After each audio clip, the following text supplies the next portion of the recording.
Recognized the two cars parked outside the building, nor the motorcycle nearby. The building looked the same as it did 8 years ago when she last visited her father's office. The parking lot still had clamshells scattered about for car space. The gray vinyl siding on the outside had a wide red stripe stretched across the front, but it had long faded since her last visit. The glass door was tinted, making it hard to see inside.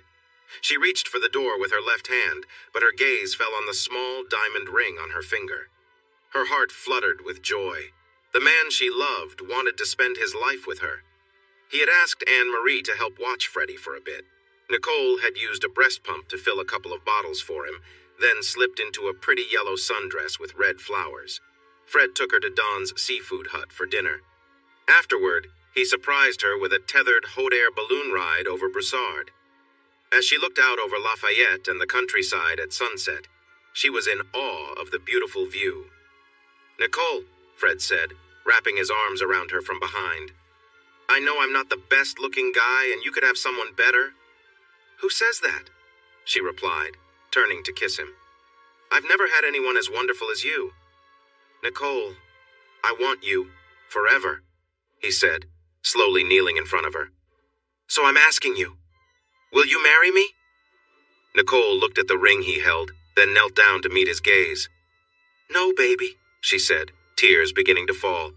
"I'm begging you to marry me." "Now that sounds like a yes to me," the balloon operator chuckled as Nicole and Fred held each other tightly. Anne-Marie was buzzing with excitement when they returned home. Fred had shared his plans with her. "Well?" she asked eagerly. At first she had barely tolerated Fred when she met him. "At least I'm not dating him," she thought. But seeing his love for Nicole, for their son, and for the whole family, she understood why Nicole cared for him. She realized she not only accepted him, but loved him too. "Mama, Fred asked me to marry him," Nicole exclaimed, showing off the ring. "And Nicole asked me to marry her," Fred added proudly. Sandra looked up, surprised, when Nicole entered the lobby. Chris was upset. Months of work collecting samples in Nigeria had been compromised, and they now faced a tough financial decision. He had to return to Nigeria, avoid a very corrupt government, deal with dangerous groups, and try to get good soil samples and seismic information, or cancel the whole project. He went there himself and spent almost 3 weeks stuck in his hotel room. The corrupt government burdened him with paperwork and tried to extract bribes from him just to visit his own office and work site in Nigeria. So Norman James was blaming him personally for the success or failure of this trip.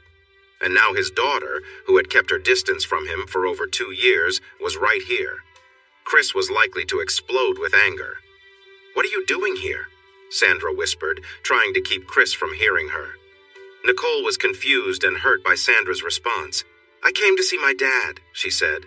"Oh, Nicole, I wish you had called first," Sandra sighed. "Now is just not a good time." "What do you want?" Chris asked from the doorway of his office. "Hi, Dad." Nicole smiled and nearly skipped over to him. He had changed since the last time she had seen him. The last time he wore a wrinkled suit and had a bad wig, and his skin looked gray and dull. Now he had a bald head and a healthy tan, wore a nice suit, and stood tall, looking more alive. "Hi, what do you want?" he asked bluntly. I'm getting married," Nicole said, feeling hurt by his cold response. "Congratulations, but that doesn't explain why you're here," Chris said flatly. "At least talk to her," Sandra pleaded.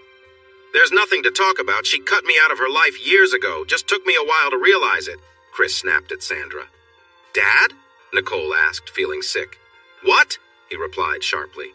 "I'm getting married next month. His name is Fred Dumas, and I hope you'll walk me down the aisle," Nicole stammered, trying to hold back tears. "Get Tom Sampo to do it," he said, turning back to his desk. "I'm not close to him anymore," Nicole said from the doorway.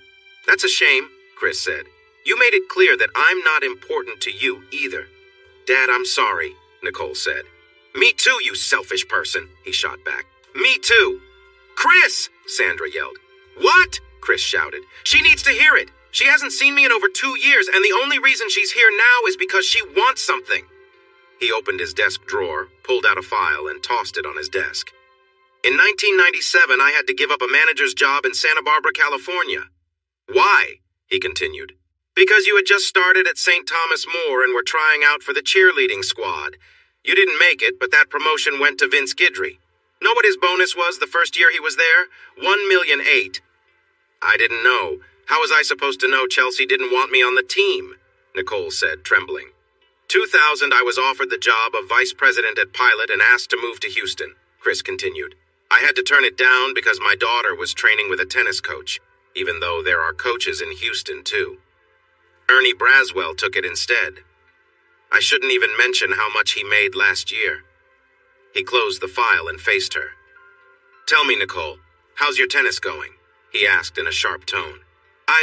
She started to say, but then quickly left the doorway. Chris heard her getting sick and heard Sandra comforting her softly. Daddy, I'm really sorry, Nicole said, wiping her mouth with her hand a moment later. Uh-huh, he replied. How long was I gone before you even noticed I wasn't there? I don't know, she confessed. Uh-huh, he said. I gave up my job for your tennis lessons and went to one match. I only went because I heard your mother talking to a friend about it. Do you have any idea how that feels, Nicole? To not be invited to your own daughter's tennis matches? You were everything to me and you just shut me out. Do you know how that feels? Daddy, Nicole stuttered, tears falling down her cheeks. And your 18th birthday party. My little girl is now an adult, but I was told not to come, he continued. To stay away. Daddy, Nicole began. Nicole! Sandra exclaimed, surprised that a daughter would ask her father not to be at a party. And your high school graduation, no invite, but I did love the little note you wrote on the envelope I sent you, Chris said. He could hear Sandra sighing at that. Then you have a baby. I'm a grandfather, but I hear about it from Sandra, not you, he added. And I appreciate the thank you card for the Rattle and Savings Bond. There had been no thank you card. He turned to his computer. Beautiful last words I heard from you. God, Dad, you're being really difficult. Well, guess what, Nicole? From now on, Dad's going to be difficult, he said, clicking on an icon on the screen. And now you're here because you're getting married, he said while typing. Congratulations, Nicole. You got what you wanted. Now I'm out of your life. The school bus driver and several parents of the children on the bus filed a lawsuit against the estate of Henry Hank Joseph Campion, as well as the bar. Anne Marie quickly lost any money she might have gotten from her late husband's life insurance policy due to several lawsuits. They're putting a hold on my money? She cried to the lawyer from Young Insurance. I'm sure it won't amount to anything, he said, trying to comfort her. Can I get that in writing? She shot back, hurriedly taking another pot of coffee to a customer who was waiting for her attention. Nothing comes from nothing, Harriet remarked as the lawyer left the diner. Oh, why even try? Anne Marie lamented. Because you have a daughter who needs you, and another one who thinks she's grown but needs you too, Harriet replied with a shrug. Okay, Anne Marie said, forcing a smile at a young man who walked into the diner. So, how long have you been with Pilot? She asked, noticing the logo on his shirt. About 4 months. Do you know what Pilot is? He replied, surprised. Yeah, my ex-husband is the president of the Louisiana branch, she explained, while setting the silverware on the table. Mr. Dumas? The man asked. Wow, he seems tough. I can see why you left him. Hey, Wright, the manager shouted into the dark stock room. Some girl is here to see you. Yeah? He smirked, thinking a customer was impressed by him and wanted his attention. What do you want? He grumbled, noticing Nicole. After a tough talk with her father, she was less affected by Zach's rudeness. Is there somewhere we can talk? She asked. The smoking area is out back, the manager said. Zach looked at her. She really was pretty, with long brown hair and warm eyes, but her looks hid a person who acted superior. Fred and I are getting married, she opened. That guy? Why would you want him? He laughed. He's not a loser. He's so much better than you, she shot back, her eyes sparking with anger. Sure, Zach replied sarcastically. Listen, I came to tell you that I don't want any more child support from you, Nicole said firmly. I want you to give up all rights to Freddie. And what do I get in return? Zach asked, still smirking. What do you get? Come on, Zach, Nicole exclaimed. The baby is almost 6 months old and you've never even visited him. Plus, you won't have to send me $100 a week anymore. What else do you want? Yeah, you're right, he said, tossing his cigarette into the overflowing ashtray. Okay, I got these papers online. Just sign here and here, she said, pulling out the documents from her purse. At least one thing went right today, she thought as she got back into Anne-Marie's car and drove home, the place she shared with Fred, Freddie Mama, and Sophia. Norman James was not pleased with Chris's choice to step back from Nigeria. Norman, by the time we hear back from this government person, he'll either be out of power or gone altogether, and then we'll have to start again. I just don't think it's worth it, Chris said on the phone. They say they want our business, but they really just want our money and won't do anything for it. He ignored Sandra's angry look as she brought him a cup of coffee. Fine, just send Guidry out there and see how he does, he replied sharply. I'm not going back there. Your own daughter? Sandra snapped, but Chris waved her away. Fine, if that's how you really feel, I'll send you my resignation right away, Chris said. It has been my pleasure working with you over the years, but... He hung up and picked up the coffee cup, blowing on it before taking a big sip. Really, Sandra? He yelled. Sweet and low? I can't stand sweet and low. She appeared in his office doorway, smirking at his frustration. Oh, I'm sorry, she said, her tone showing she wasn't sorry at all. I meant to put salt in it. Why didn't you just spit in it? He asked as she took the coffee cup from his hands. What makes you think I didn't? She replied before leaving the office. Anne-Marie listened intently as Nicole shared her conversation with Chris. You're kidding me, she said finally. That doesn't sound like him at all. He brought up things from 2 years ago, Nicole said, gently burping Freddie after feeding him. Do you want me to talk to him? Fred asked, feeling angry. That's sweet, but no, he was pretty mad at me. I don't want you to get involved too, Nicole said, supporting Fred. Oh, I wish I had his phone number, Anne-Marie said. I'd definitely give him a piece of my mind. He hopped on his motorcycle, started it up, and sped off. There were no tearful farewells. He hadn't told Sandra he'd sent in his resignation. Charlie Wertmuller, the vice president of the Louisiana division, was the only one he had spoken to. Charlie just shrugged, shook Chris's hand, wished him well, and then returned to his desk. Chris felt a great relief wash over him and wondered why he hadn't done this sooner. He arrived at the apartment building and parked his bike in a small shed he had built behind it, securing it next to his Indian chief motorcycle. He locked the shed behind him. Cam Powell's garden looked lovely. The peppers were large and a bright red color. The tomatoes were heavy, pulling down the vines. The summer squash looked delicious. She had told him he could take any vegetables he wanted from her garden, but he never did. She took great care of each plant, giving all her attention to them. He smiled at the scarecrow she had made, which looked just like her. It had a cone-shaped straw hat, a loose top, and pajama bottoms fluttering gently in the wind with a stick in its hand. He entered his apartment, made himself a drink with gin and vermouth, took a sip and smiled. It was a good drink to celebrate a nice day. The visit from his daughter had cast a shadow over the day. He did not like thinking about his past. It reminded him of a time when he had tried hard to please others while neglecting his own happiness. Well, didn't it make them very happy, did it? He said out loud, feeling the drink weigh on him. Had to leave and go with someone else. And how long? Nicole, how long was I gone before you even noticed?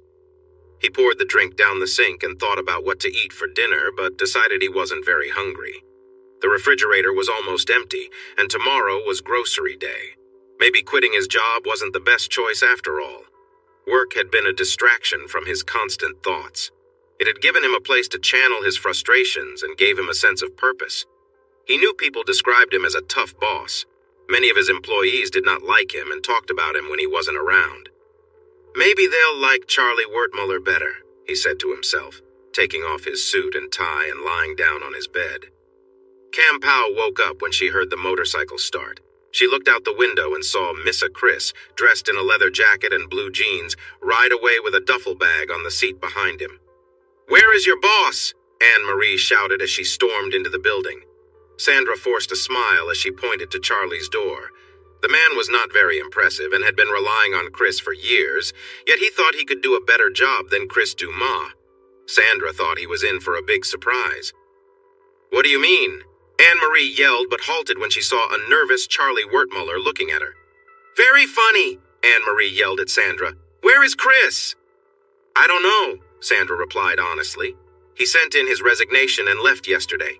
He got on his motorcycle and rode off into the sunset. Chris resigned? Anne-Marie asked, looking shocked. By the way, I really like your short hair, Sandra said. But he loves this job, Anne-Marie exclaimed. Would you like some coffee? Sandra offered as Anne-Marie sat down in the small chair in front of her desk. Thanks, Anne-Marie replied, taking the cup. How is Sophia doing? Sandra asked. I was sorry to hear she has trouble with hearing, but they are doing so much to help. And who is this? Charlie asked sharply, standing in the doorway of his office. This is Anne-Marie Sampo, Chris's former wife, Sandra said, continuing her conversation with Anne-Marie as if Charlie wasn't there, staring at them both. A diner in Monroe, Louisiana served him weak coffee and greasy eggs. He kept an eye on his motorcycle, noticing a few people looking at it. A teenage girl even touched the handlebars before going inside and speaking to the waitress, who pointed to Chris. The girl seemed disappointed when she saw a middle-aged man having breakfast. Sorry, I'm not the tough guy you expected, Chris thought to himself, rubbing his chin. Maybe a beard would help? The girl looked like she wanted to say something, but when Chris looked at her, she blushed and hurried back inside. He's right, though, Nicole said, cleaning up Sophia's lunch. What? Fred asked, glancing away from the game show he was watching. Who's right? My daddy, Nicole signed to Sophia, showing her the sign for all done. The only time I talk is when I need something, and then I don't say anything for 2 years. She looked over at Fred, who was already dressed in his work uniform, even though his shift didn't start for 2 hours. Many employees waited to change, but he wore his uniform proudly. He was a good man. Do we have any stamps? She asked. Yeah, they're in the junk drawer, he replied. Why? I want to send some pictures of Freddie to him, she said. We have so many, right? Fred helped her find an envelope and quickly grabbed the stamps after she searched for a while. Just be quiet, she joked, taking the stamps from him. Not having her father's address, she just wrote to the office in DeGard. The diner in Allister, Missouri didn't welcome him warmly, so he watched his motorcycle even more closely. He paid the bill and stepped outside. 3 young men were hanging around while another sat on Chris's bike. Hey, get off my bike, Chris said firmly. Make me, the kid replied with a smirk, and his friends laughed. Chris responded quickly, striking the boy's face with his fist. One of the other boys threw a punch at Chris, but he easily dodged it and pushed the kid away. Let's keep this fair, Chris heard a man say, followed by the sound of a shotgun getting ready. The other 2 boys ran away, leaving their friends behind. You, the trucker said, pointing at the boy who had been on Chris's bike. You need to apologize for messing with his bike. Forget you, the kid mumbled, touching his sore mouth carefully. Thanks, Chris said genuinely. I'm a biker too, and I can't stand when kids think it's okay to just sit on bikes, the trucker said as he opened the door to his big truck. What's 1041 mean? He asked. That's when I decided to change my life, Chris replied. Take care, 1041, the trucker said, putting the shotgun back and heading inside the diner. My dad's a lawyer. He'll sue you, the kid with the sore mouth complained. Tell him to leave me alone, Chris said, starting his bike, spitting on the ground near the boy and driving away. He just left and Sandra can't find him. She called his phone, but he didn't pick up, Anne-Marie told Harriet. Still thinking about him, huh? Harriet asked. Anne-Marie paused, looked closely at her boss, then nodded slowly. Yeah, I guess I do. He's always been... Let me ask you, Harriet interrupted. Would you still feel this way if Mr. Wonderful hadn't hurt you? What do you mean? Anne-Marie asked. You know exactly what I mean, Harriet said with a chuckle. If Tom hadn't been such a scammer, would you still be hung up on Chris? Probably not, Anne-Marie admitted, feeling a bit embarrassed. People are waiting for their fries, Harriet reminded Anne-Marie. Let them talk, Chris thought as he rode his bike into the motel room. He placed newspapers on the floor, even though he thought a grease mark might actually improve the old carpet. He parked the bike on the papers, knowing it shouldn't leak. He took good care of it, but he didn't want the motel blaming him for any damage. His phone buzzed, reminding him that he had at least one message. There were actually 5 messages from Sandra. The first was about her disappointment in him for leaving and not telling her. The second mentioned Anne-Marie's visit. The third was her checking on him. She had stopped by his apartment during lunch, and the friendly lady there said, "Mr. Chris isn't here. He left early for a motorbike ride and didn't tell anyone where he went." The fourth and fifth messages were work-related. Norman James had refused to accept his resignation and was insisting he return to work as soon as possible. "Tough luck," Chris said with a smile. "For the first time in years, I feel relaxed." "But I bet Charlie's worried, the little brown noser," Chris said as he lay down on the hard bed. After a long day biking, he fell asleep quickly and slept well until sunlight filled the room. Out of habit, Sandra opened the envelope addressed to Chris Dumas, and then remembered he wasn't there anymore. She set it aside with the other letters she had collected for him.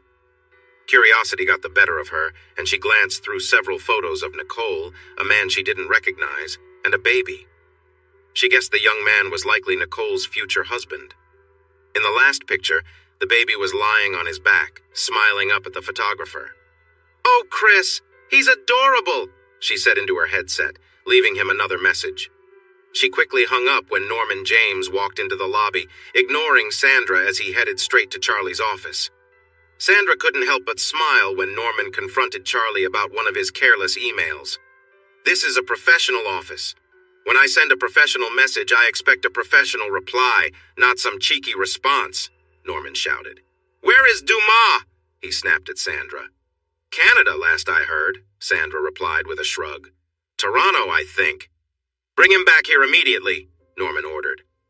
"I tried. He said no," Sandra replied with a shrug. "No? Really?" Norman shouted, growing more frustrated. "That's what he said," Sandra said, watching as Norman's face turned even redder. "I don't care what it takes. You get him back here now," he yelled at her. "Tell him no. Better yet, put him on," Chris said with a smile as Sandra passed on the message. "Dumas, you have 24 hours to come back or—" Norman threatened. "What are you going to do? Fire me?" Chris laughed. "I've got about 7 months of vacation saved. How about I take a month off and then come back for a 20% raise?" 20? Norman asked. "You'll be lucky to get." 25, and it goes up each time you argue with me," Chris said. 20? Norman agreed. "And Sandra gets a 20% raise, too. You need to get Charlie Wertmuller away from me. I don't care if you take him to Houston, Nigeria, or Mexico City, just as long as I don't have to deal with him or his complaining wife again. Also, William Kennedy will take Charlie's old job. See you in August," Chris said, and hung up. Sandra felt a big wave of anger as she sat and watched the wedding at the gazebo in the condo complex.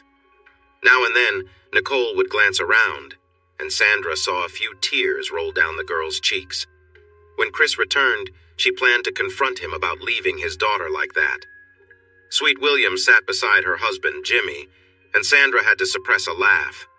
The large man, almost like a giant, was using a handkerchief to wipe his eyes as he watched little Nicole exchange her vows. "I am so upset with your father," Sandra said to Nicole at the small reception in the condo clubhouse. "Don't be," Nicole replied. "I've been letting him know for years that I don't care. I guess he's just showing me he doesn't care either." "That's not right," Anne-Marie added. "Mom, we've talked about this," Nicole replied, then laughed when Sophia's eyes lit up at the wedding cake, and the little girl began singing Happy Birthday to me. No, silly girl, it's not a birthday," she laughed and took Sophia over to the cake. "This cake is for the wedding," she signed to the girl. "I guess we better cut the cake before it gets chaotic, huh?" Fred said as he brought Freddie over, watching Sophia struggle to reach the large wedding cake. Everyone, Nicole called out over the DJ's music. "Change of plans. My sister wants cake, so we're cutting it now, okay?"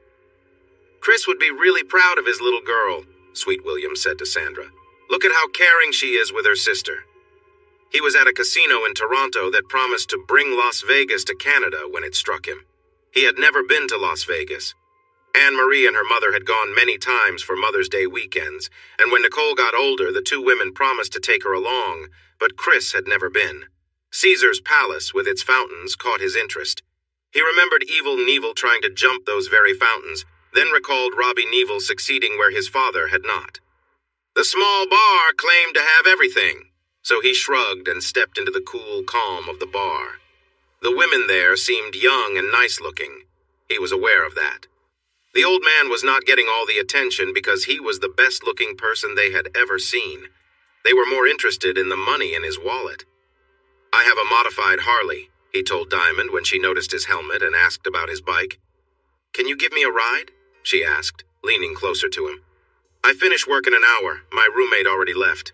"Sure," he said, quickly choosing to drink soda instead of beer. Diamond was a tall brunette, looking a little worn out as if she had been doing this for a long time. When she came back, she wore tight blue jeans and a short top that showed off her figure. Suddenly, a stout man shouted, "What are you doing with my girlfriend?" He stood by Chris's motorcycle. Diamond gasped and moved closer to Chris, blocking his right arm. The stout man held a pipe. "Looks like you've done this before," Chris said, noticing Diamond clinging to him. He pushed his elbow back, trying to hit Diamond's stomach, but instead, he accidentally hit her ribs. She cried out in pain and fell to the ground. He then targeted the man's knee with his foot. His kick connected, and the man fell down. "Las Vegas Police Department," said an operator in a mechanical voice. "What is your emergency?" Chris realized that Glenda and David Falcone had clearly done this kind of thing before.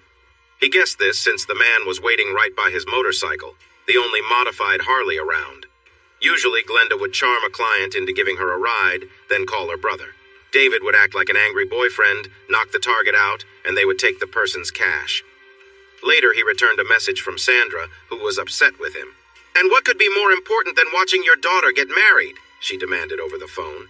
"Fighting crime in Las Vegas," he chuckled. "Well, Mr. Smarty Pants," Sandra replied sharply, "you gave the bride and groom all those kitchen gifts." "That was very generous of me," he said casually. "Yes, almost as generous as the $5,000 you gave them," she pointed out. "5,000!" he exclaimed in shock. "Come on, Sandra." "Could have been less if you had been there," she said, ending the call. Meanwhile, another exploration company secured a contract with the Nigerian government, beating out PD. Norman James was very angry about their losses until the other company's workers were attacked by terrorists for working with the American devil. No one in Nigeria wanted to work for the American company, and the other company lost a lot of money. However, he didn't tell Chris that he was right to suggest not moving forward with the project. He also wouldn't admit that promoting William Kennedy from laborer to vice president of the Louisiana division had been a good choice. William's large size hid his smarts and business skills. "Oh my gosh, I just don't know how I will manage in this office with such stylish, well-dressed men," Sandra said while fanning herself as Chris and Sweet William walked in. They were both trying to outdress each other without saying it. Chris had a wardrobe full of tailored suits and little cotton clothing. He favored silk for his undergarments, and his shirts and ties were bright and colorful. Sweet William had a hard time finding clothes that fit his size but made the best of what he could find. "Just do your best," Chris smiled as he entered his office. Sandra had happily cleaned out everything Charlie left behind when he left, and put Chris's awards in new frames on the wall behind his desk. Photos of Freddie and Nicole's wedding were framed and placed right in front of Chris's desk, so he could see his daughter and grandson every time he looked up. He laughed when he tried to take the photos down and found that Sandra had glued them to the wall. "Oh, here's another one," Sandra said as she entered Chris's office, putting up a new framed picture of Freddie. "This is from his first birthday. Isn't he cute?" Chris looked up from the latest charts showing the path of a strong hurricane and squinted at the new picture. The little boy's face was covered with chocolate ice cream and birthday cake. "Wow, if he had any more chocolate on his face, people might think he's one of Sweet William's kids," Chris joked as he returned to his work. "Oh, no way, he isn't that cute," William replied, entering Chris's office in a bright orange sweatsuit. "Why do you wear that?" Chris asked, shielding his eyes from the color. "So no one messes with me," Sweet William said. "No more long runs like yesterday," Sandra warned. The day before, both men had gone for a run together. Neither wanted to admit they were tired, so they just kept going. They had walked nearly 5 miles when Chris suddenly burst into laughter, and Sweet William joined in. "My goodness, I have no idea where we are." Chris chuckled loudly. "Wow, let's head back. You can run behind me," Sweet William said with a smile. "Why should I do that?" Chris asked, turning to jog back in what he thought was the direction of the office. "Do you have gas?" "Because if people see a black man running behind a white guy, they might misunderstand the situation," Sweet William replied playfully. "And if they see me running after you, they might think I'm chasing a robber," Chris added. It's better if we run side by side. You two spent all yesterday complaining about how tired you are, Sandra said. How about using some common sense for a change? And where's the fun in that? Chris laughed, stepping out of his private bathroom dressed in a gray sweatsuit. What do you know about Muslims? Chris asked as they began to jog steadily. I know it's more than just a religion. It's a complete way of life, Sweet William replied. They take it very seriously. There's no in between. Why do you ask? Are you thinking about converting? No, my tenant upstairs says he's Muslim and his girlfriend is too, Chris explained. Aman Cabrera was the name he went by. It means scholar of integrity, he said with pride as he and Alicia Scanduro looked around apartment 3. I study the Quran. It's not just reading, it's studying. Okay, Chris said, not really interested in the name's meaning. Both were in their early to mid-20s but had little else in common. Aman was energetic and expressive, while Alicia was petite with pale skin and appeared quite fragile, even though she looked several months pregnant. She was quiet, keeping her head down. You are a queen, Aman proclaimed. Is this place fit for such a queen? I guess it's okay, she replied with a slight shrug. No, don't say I guess, he insisted. My queen deserves the best. Will she be happy here? Yeah, of all the places we've seen, this is the nicest, Alicia said, looking up for a brief moment. Chris noticed her delicate features. She was strikingly beautiful. Her light brown eyes sparkled, and her small nose complemented her lovely pout, even if her expression seemed muted. Her long hair had light streaks of blonde. She quickly looked down when she saw Chris watching her. Aman filled out the lease application with flair. Everything he did felt dramatic.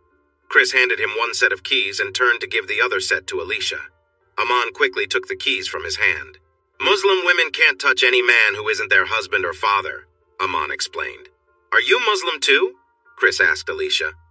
I am, Aman replied briefly. Muslim or not, that kid is loud, Chris said. When he starts his car, it shakes the ground from that music. That's not about being Muslim. That's just a kid who doesn't care about anyone, Sweet William said as he turned to go back to the office. I've seen others act like that too. Oh, come on, you Baptist, Chris laughed. Want to know why you take two Baptists fishing? Sweet William asked. Why? Chris responded, walking alongside him. So they don't drink all your beer, Sweet William joked, and they both laughed.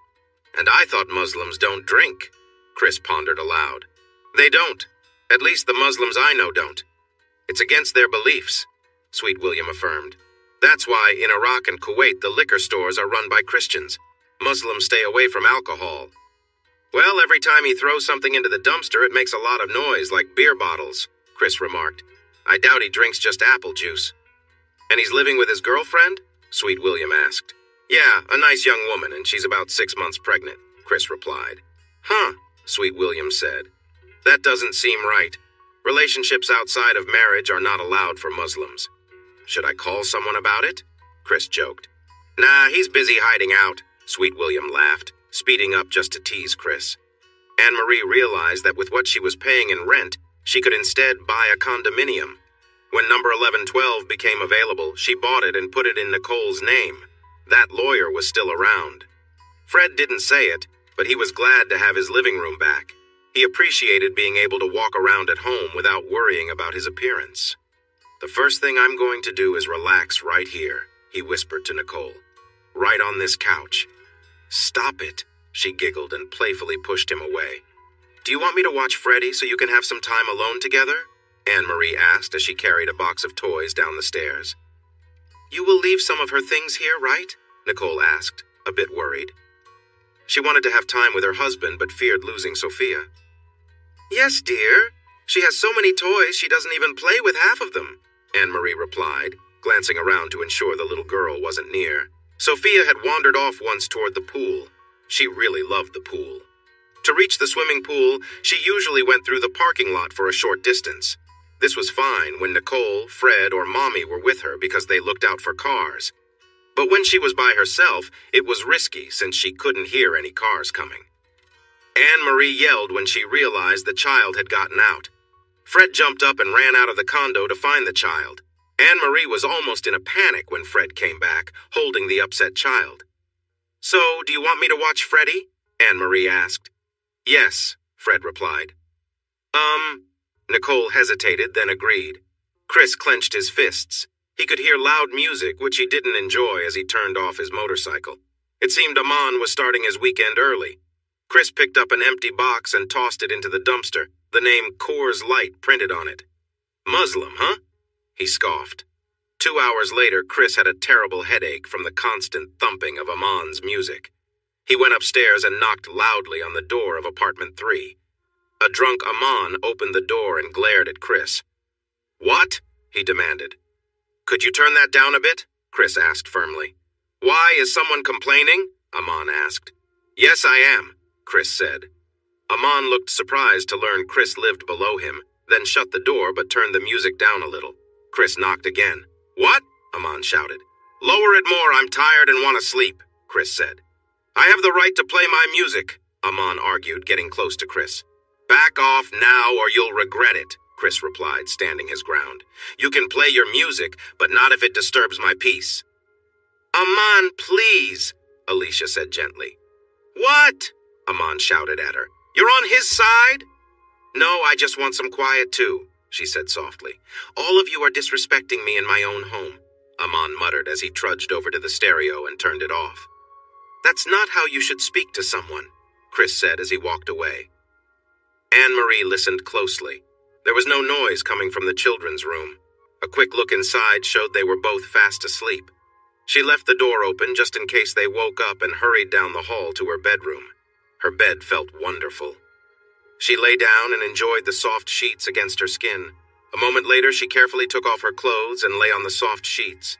As she looked down at herself, she noticed that she wasn't the same slim woman she had been 3 years ago. Having a baby changes things, she said to herself, explaining the little extra weight she now had. Her figure wasn't as firm as it used to be. There were also several small marks on her pale skin. She reached down to touch her body gently. She felt a sense of warmth growing inside her and focused on the feeling, taking her time. When her stomach felt tight and ready for release, she quickly opened her nightstand drawer and pulled out a device she liked to use. Okay, here we go, she whispered as the feeling washed over her. She enjoyed it a few more times, feeling free to make noise without worrying about being overheard. It's the 3rd of the month, Chris said cheerfully. Yeah, about that, Aman replied, avoiding Chris's gaze. We had an unexpected expense come up, you know. But rent is something you expect, right? Chris replied. Right. So I can give you $300 now, and I'll pay the rest when I get my paycheck next week, okay? Aman suggested. The rent is $400 a month. It's in the agreement, Chris explained. You signed it. There's a late fee of $25 a day if it's not paid in full. You can't do this to me, Aman shouted. If it's not paid by the 10th, I will change the locks and put your belongings outside. That's what the lease says, Chris continued, ignoring Aman's protests. Chris turned and went back downstairs, not listening to Aman anymore. He made himself a meal with some crawfish that Cam Pow had given him, along with her rent payment. He was glad he had taken the cooking class, since he felt like cooking Chinese tonight, even though crawfish could also be used in Cajun or Mexican dishes. As he cooked, he could hear Aman above, talking loudly. He couldn't catch what Alicia was saying, which wasn't surprising because he rarely heard her. But Aman was growing louder, even though Chris couldn't understand his words. While heating oil to fry rice, he noticed a gentle knock at his door. Chris turned off the burner and walked towards the door. Who is it? He called out. He heard a muffled response but couldn't make out the words. Who? He repeated, raising his voice. Alicia, from upstairs, apartment 3, came the hesitant reply, this time a little clearer. Sighing, he opened the door just a crack, keeping the security chain on. He wasn't taking any chances, just in case this was some kind of trick. The chain was sturdy, attached securely to the reinforced door and frame, something he had made sure of after hearing too many stories about break-ins. Mr. Dumas, Aman sent me to see if maybe we could work out, some kind of arrangement? She asked, her voice quiet and unsure. Chris, irritated at being interrupted, shook his head. Yeah, the deal is Aman can come up with the rest of the rent no shortcuts. He closed the door and locked it again, twisting the deadbolt. Heading back to the stove, he was about to finish cooking when another knock came, this time more insistent. "Yes?" Chris asked, his patience wearing thin. "Please, Mr. Dumas, it's me, Alicia," she sobbed quietly. "Don't make me go back upstairs. I need help." Through the slightly opened door, Chris responded, trying to understand. "Let me get this straight. It's against his beliefs for me to even touch you, but it's not against his beliefs to send you down here to offer something like this?" Alicia stood in the small hallway, wiping away her tears. She looked worn out, and Chris couldn't help but feel sorry for her. She was clearly caught in a bad situation, her eyes pleading, her words struggling to come out. After a pause, Chris replied firmly, "Go back and tell Aman I'm not interested in anything like that, and remind him he's the one responsible for the rent, not you." He closed the door again and locked it. The situation weighed on his mind, but he knew better than to get involved in Aman's problems. As he returned to the kitchen to finish his meal, the knocking came again, this time more urgent. "Come in," Chris said firmly when he saw Alicia standing at the door, her lips split and trembling. She hesitated at his tone, but finally stepped inside. "That coward," Chris muttered under his breath, grabbing an ice cube and wrapping it in a paper towel. "Here," he said more gently, pressing the ice to her lip, cutting off her quiet attempts to offer something in exchange for the money Aman owed him. He led her to the leather love seat, making sure the door was locked behind them. Chris then returned to the kitchen, where he was preparing food. As usual, he'd made too much and began packing the leftovers into containers when he glanced at her again. "Have you eaten yet?" he asked. She shrugged in response. "What's that supposed to mean?" Chris asked, his voice a bit sharper. "Yes, no, maybe?" Alicia thought for a second, then shook her head and looked down at the coffee table. "All right, you like Chinese food?" he asked, letting out a sigh. "Yeah," she replied softly. "Aman doesn't like it. Says it's not clean, but I don't care what Aman likes or doesn't like." Chris cut her off. He quickly filled another plate and set it in front of her. Alicia looked at the food, then began eating hungrily, as if she hadn't had a proper meal in days. "Careful, there's some spicy peppers in there," Chris warned. She nodded but kept eating, barely slowing down. After a few minutes, she looked up and asked, "Can I use your bathroom?" "Yeah, you know where it is," Chris said, watching her rush down the hall. The bathroom door remained open as she went inside, which made him smile a little. It reminded him of someone else, Nikki, who had a habit of doing the same thing, keeping the conversation going even while in the bathroom. Chris heard Alicia sigh, followed by the sound of the toilet flushing. Moments later, she came back to the table and sat down, resuming her meal. "I like your toilet paper, Mr. Dumas," she said with a small grin, then kept eating. Chris chuckled, remembering his manners. "Oh, sorry. What do you want to drink?" "I don't know. What do you have?" Alicia asked. "Please, just call me Chris," he said. "Let's see. I've got wine, beer, and some orange juice." "Can I have the wine?" she asked. Chris hesitated. "Aren't you pregnant?" "A little wine is fine. That's what the clinic told me," Alicia explained. But she also knew that the wine would help her feel braver. If Chris didn't let her work out a deal for the rent Aman owed, she wasn't sure what Aman would do next. He had been hitting her since they started dating. Then he would say he was sorry and promise not to do it again. This time was different. He did it hard enough to draw blood, and this time he didn't say he was sorry. She took a sip of her dry white wine, which paired nicely with the crawfish. "This is good," she said, referring to both the food and the wine. "Thanks. My friend in Crowley has a vineyard. He and his wife are from Italy, and they make their own wine. He also makes this drink called grappa from grape remains," Chris said. "Oh, cool," Alicia replied. "Do you have any?" "Right, Muslims don't drink," Chris said with a hint of sarcasm. "Come on, he acts Muslim only when it suits him. He skips prayers and eats pork whenever he feels like it," she replied sharply. Chris didn't react much to her words, his mind wandering. He noticed her outfit and the way it fit, but he quickly tried to focus back on the conversation. "Kids these days," he thought. "No one had tattoos when I was younger, except sailors and bikers." Alicia caught his gaze and smiled slightly. She then asked, "So, do you have any of that grappa?" "Yeah, finish your dinner and I'll pour you some," Chris offered. "Okay," Alicia replied, finishing the last bit of rice on her plate. He found the small shot glasses, grabbed the bottle, and poured 2 shots.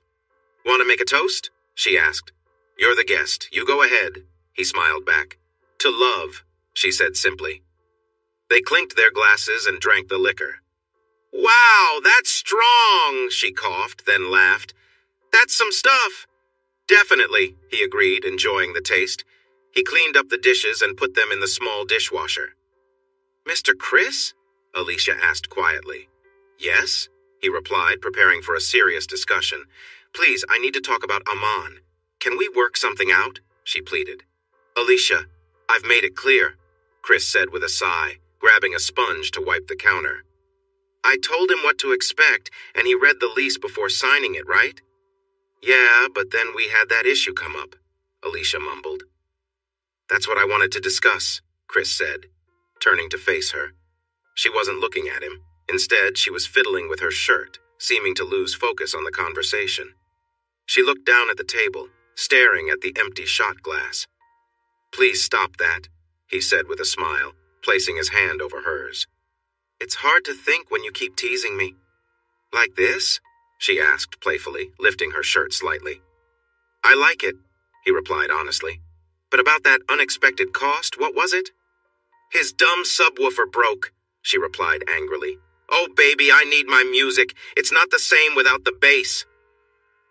"Am I just supposed to wait for my rent because he needs his music fixed?" Chris asked, frustrated. "Uh-huh," Alicia said, realizing she might have said too much. Aman would not be happy. "Come on," Chris sighed and reached out to help her up. "Are we going to do it?" Alicia asked, sounding hopeful. "What? No, you're going to go tell him if he gets me the 100 tomorrow, I won't charge him the late fee," Chris said. "He'd rather not pay the 100, Alicia said. "And I'd rather not listen to his awful music, you know," Chris replied. "Thanks, mister." "Chris," Alicia said softly, giving him a quick kiss before leaving his apartment. He locked the door behind her and hurried to the bathroom, but didn't make it in time. He wondered what she had tattooed on her back. The large letters were almost visible through her shirt. It wasn't just the long hours. Anne-Marie felt tired even on her days off. Lately, carrying the heavy tray to the tables had become more challenging. "You look a bit worn out," Harriet said to Anne-Marie. "Yeah, I just don't know what's wrong with me," Anne-Marie replied. "I wake up feeling even more tired. Poor Nicole has to look after Sophia even when I'm home." "Aw, poor thing," Harriet teased, "and we all know how much she loves doing that." "Shut up," Anne-Marie laughed. "At least you have a babysitter nearby," Harriet smiled. "My boys would rather fight than help each other. Thank goodness for the military. Uncle Sam can look after them now." Anne-Marie forced a smile as George walked in. He was a regular and often asked her out. She liked the idea of dating and wished for someone to hold her close. George, however, was quite heavy and didn't always look after himself. "You know, I looked everywhere on this menu and your phone number isn't on here," George said when Anne-Marie asked what he wanted. "And it won't be. What do you want to eat?" Anne-Marie asked, suddenly feeling dizzy. "You okay?" "Do you need to sit down?" George asked, worried. "Hey, look," Aman said, fidgeting as Chris walked toward the mailboxes. "I thought we had a deal." "We do. I rent you a place, you pay the rent, and everybody's happy," Chris replied, checking his mail. "Right, but Alicia was at your place all night. All I get for that is no late fee? That's not fair," Aman said, upset. "Yeah, you're right, that isn't fair," Chris said. "So now you owe me the late fee. Happy?" "No way! I let you be with my girlfriend, and you're still going to charge me," Aman complained. "Listen, Aman," Chris said tightly. "I did not do anything with your girlfriend. Her name is not on the lease, yours is. Pay the rent. She was at your place all night, and you're saying nothing happened?" Aman scoffed. "Keep this up, and tomorrow's rent goes up even more," Chris warned, and shut the door in Aman's face. Chris clenched his jaw, hearing Aman yell upstairs. Aman's loud voice drowned out Alicia's soft replies. Then he heard a door slam, followed by silence. He nearly smiled when a soft knock came at his door. Looking through the peephole, he saw it wasn't Aman. "Yes?" he asked as he opened the door. "Mr. Chris," Alicia said. "Can we talk?"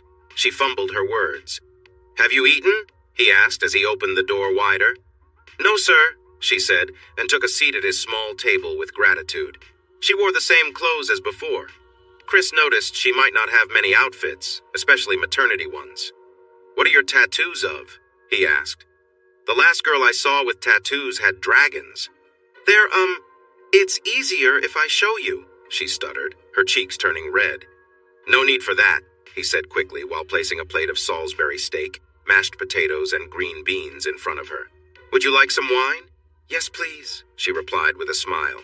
He poured her a generous glass of red wine from a friend's collection. She sipped it with appreciation. "Aman doesn't drink anything but beer," she said, "and he counts them to make sure I don't drink too much." "I'm not Aman," he said as he sat at the table with her. "I know," she said, placing her hand on his leg. He didn't move her hand but also didn't push it away. "This is really good," she said between bites. Chris poured the drinks as Alicia looked around. "Did you cook this?" she asked with a grin. "Do you see anyone else here?" He replied with a smile, and she laughed at herself. "To love," she said, raising her glass. "Amen," Chris said as they clinked their glasses together, sharing a moment of lightheartedness. Then, unexpectedly, Alicia pulled off her tank top, revealing several tattoos across her body. Chris's eyes widened in surprise. The tattoos were harsh and insulting, with words like dumb and ugly marking her body. She turned around to show more, exposing even more words across her back and legs. "Who made you get those?" Chris asked, stunned. "You think I wanted this?" Alicia snapped, angry at the thought. "No, I was in love, or at least I thought I was." She pulled her shorts back up, but then paused. "You want them on or off?" she asked. Chris hesitated before answering. "I think it's better if you put them back on." Alicia gave a small smile, though Chris noticed for the first time that she was missing a few teeth. She sat back down, her expression a mix of frustration and resignation. "Let me tell you something," she said.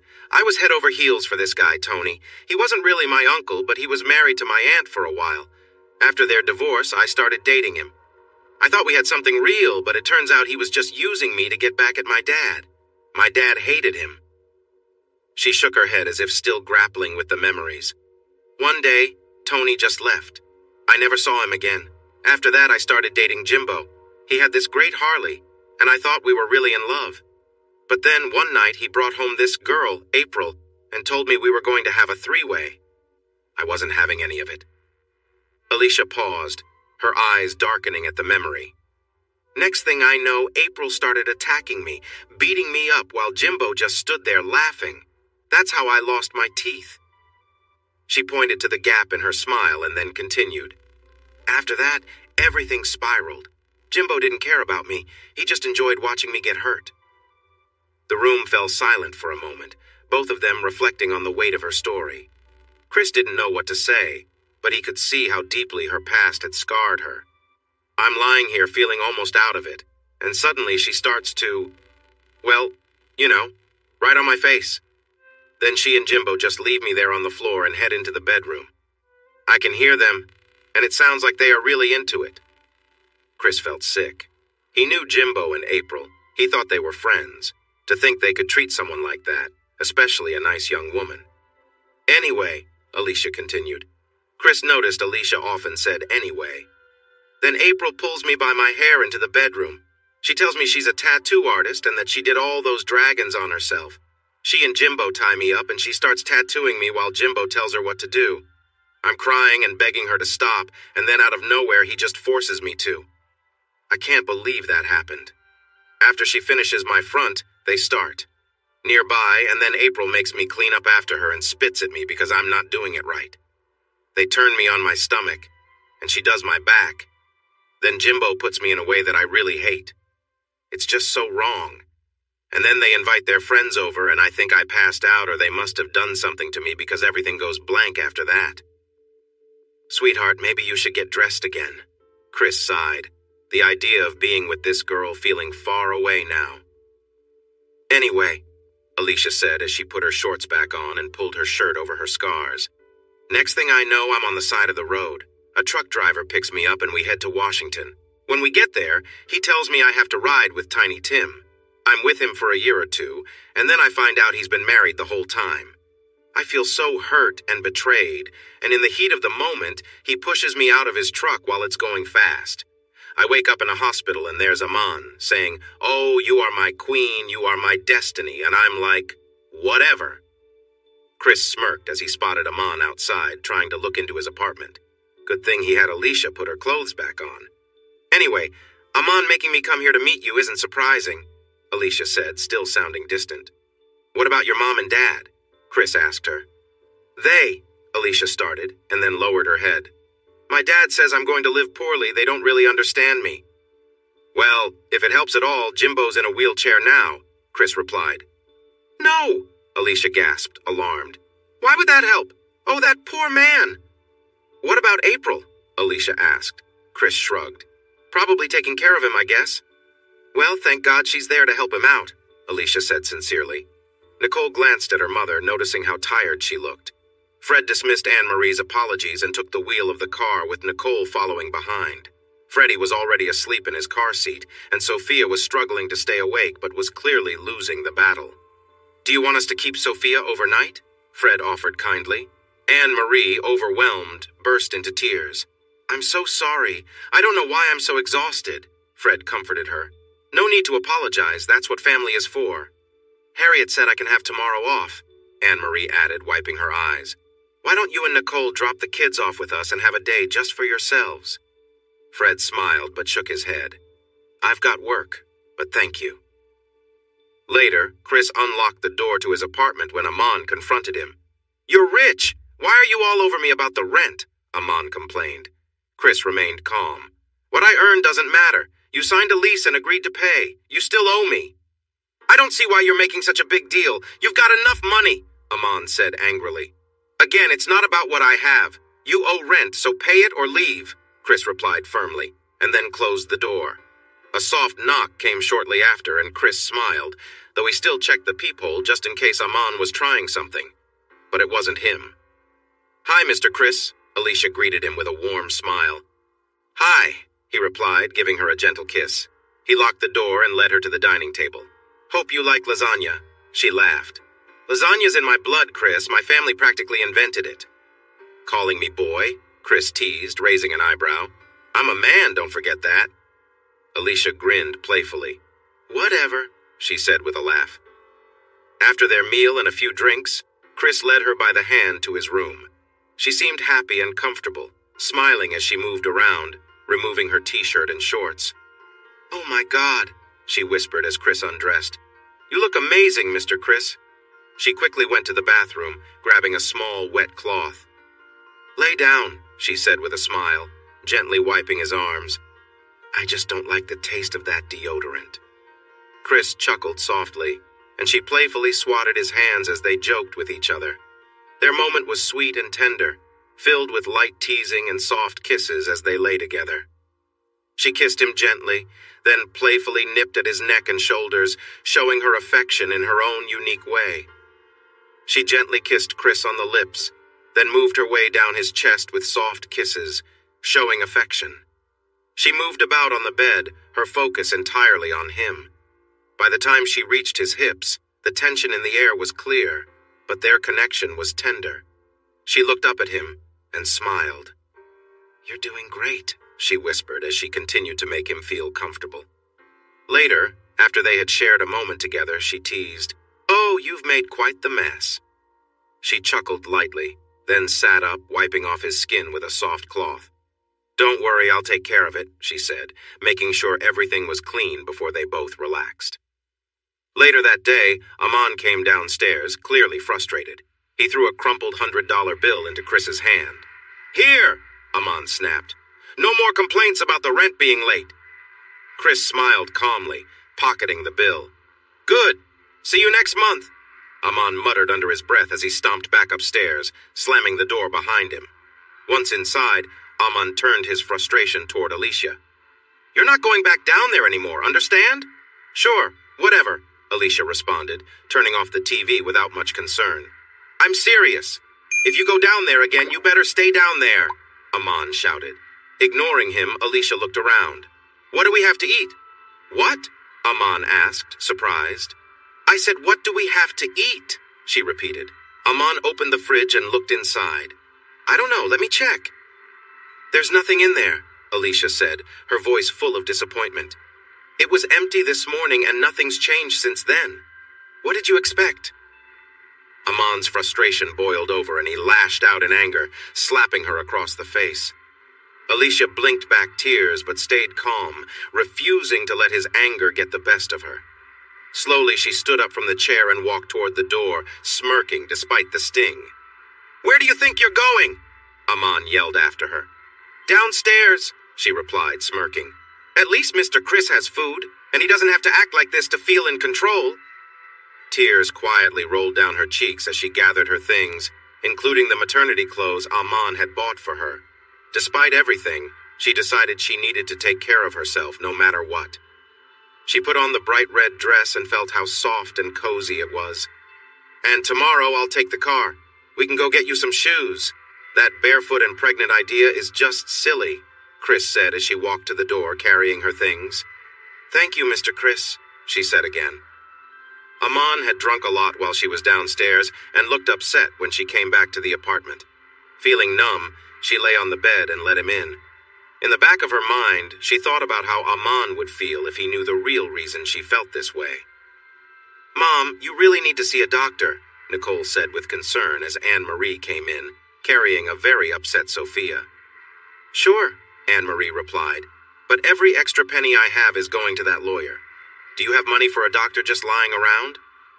So who's the new friend? Sweet William asked. Who says I have a new friend? Chris replied as he put on his jogging shoes. Come on, every time you have a new lady friend, you start eating those peppermint candies like there's no tomorrow, Sweet William laughed. I was just trying to get through, Chris admitted. Yeah, it would be easier for you to find a way around it, Sweet William chuckled as they started jogging at a slow pace. Sure, but that doesn't help my situation, does it? Chris replied. You're just being silly now, Sweet William laughed. Sandra looked up as Nicole walked in quickly.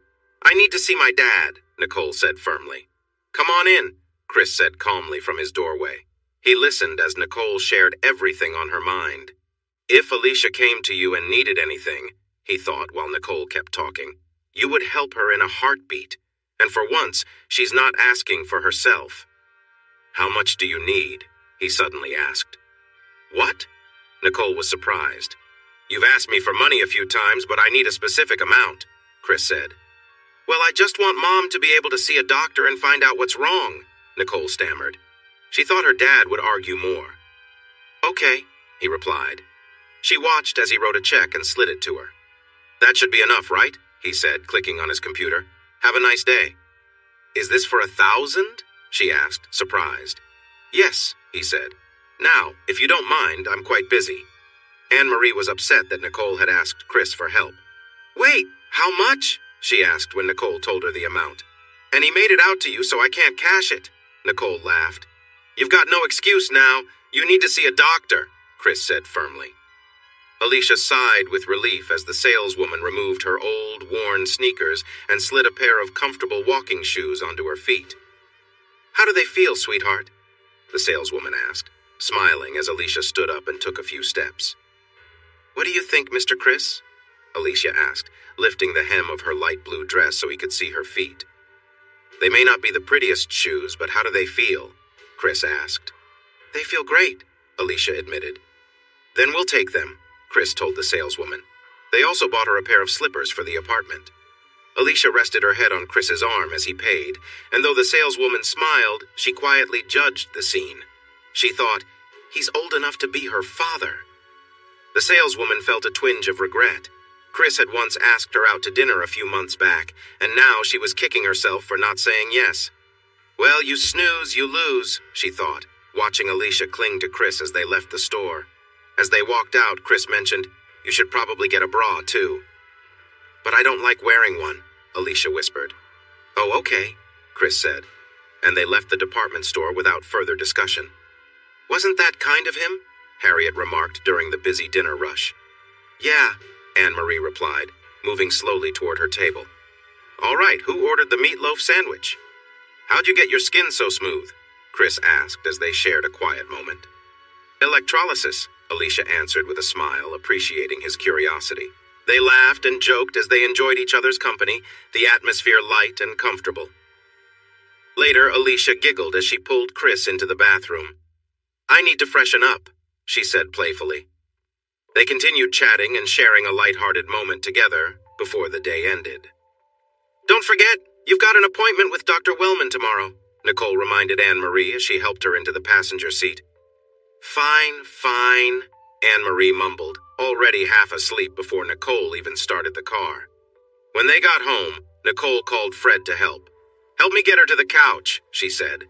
Fred quickly unfolded the pull-out bed and helped settle Anne-Marie in.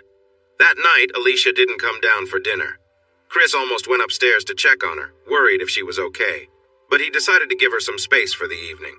Aman had the music turned up very loud, shaking the ground.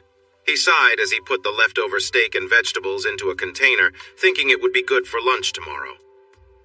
Alicia tried to smile. Aman was making an effort. He chatted away as he cooked the hamburgers and made a mess of the potato salad by adding too much pickle relish. But he was trying. He wanted to win her heart again. She just couldn't bring herself to say it wouldn't work. She had stopped loving him the first time he was rough with her. When she found out she was going to have a baby, any hope for love disappeared. Aman was not the man she wanted near her child. He acted like a good Muslim when it suited him, drank when he wanted, and was controlling all the time. If their child was a boy, she worried about the views Aman would teach him. If it was a girl, she feared the hardships the child would face. It was bad enough for her, but she didn't want her child to suffer too. She thought she was in love with Mr. Chris. A warm feeling filled her when she imagined being with him. She smiled, thinking about just sitting on his couch and talking together. Aman interrupted her thoughts by putting a plate down dramatically in front of her. "There, my queen, see if that's good enough for you," he said. It wasn't. She didn't like when he burned the meat, and the potato salad was almost unappetizing. Still, she forced a smile and ate. That night he wanted to be close, but the meal had given her bad heartburn. He didn't believe her, so she put up with his awkward touches. "See that? When I'm with my queen, she stays," he said with a smirk. At 10:01, Chris knocked on the ceiling to ask Aman to turn the music down. With a grin, Aman turned it up for a moment, just to show who was in charge, then switched it off. Nicole was busy helping Anne-Marie fill out a long form while keeping Sophia and Freddie entertained. Anne-Marie looked at her daughter as the nurse called for her. Nicole sighed, gathered the two kids, and followed her mom through the hallways. She looked away, feeling shy, as her mom changed into a paper gown. "Why do they have you do this?" Anne-Marie asked as she finally managed to put on the gown and sit on the table. "So we can cover our costs," the doctor joked as he came in. "No documents, no trail to follow, understand?" "Ha ha," Anne-Marie replied with a smile. "So you've been feeling tired, weak, and low on energy?" Dr. Wellman asked while looking at the chart. "Yes," Nicole answered for her mother. "Some mornings she can't even get out of bed alone and can't drive anymore. She just doesn't have the strength." "And you're a waitress at— Oh, I love that place," Dr. Wellman exclaimed. "I knew I recognized you." Anne-Marie laughed. Yes, that place isn't the healthiest." Dr. Wellman chuckled. "But I can't resist it. I just love going there." He did the usual checkup and then ordered some blood tests. "I know you want quick answers," he said kindly. "I could give you a booster shot. In fact, why don't I do that? But I really want to wait for the lab results first, okay?" "Okay," Anne-Marie agreed. "Great to see you. Hopefully we'll get you feeling better soon," he said as he left. The booster shot, which was just vitamins, didn't give Anne-Marie the energy she wanted. It only made her feel restless and irritable. Aman was angry when he got home and didn't see Alicia. He wasn't sure, but he had a good idea of where she was. "Oh, God," Alicia sighed as she knelt next to Mr. Chris. "Want me to stop?" he joked. No, she replied, feeling overwhelmed. "Are you sure?" he teased. "Oh, come on," she exclaimed. "Okay if I must," he said playfully and moved behind her. She gasped with surprise as he lifted her easily and carried her into the kitchen. "I've always wanted to do this," he whispered, before setting her on the counter. "Yes," she sighed.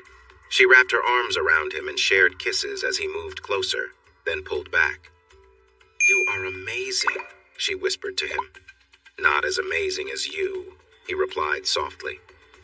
Anne-Marie, Fred said as they sat at the table eating dinner. I've been talking to Nicole, and we think it's best if you sold that condo and moved back here. I know you like having your own place, but it's not really... Okay, Anne-Marie said, too tired to argue. She would call the real estate agent on Monday.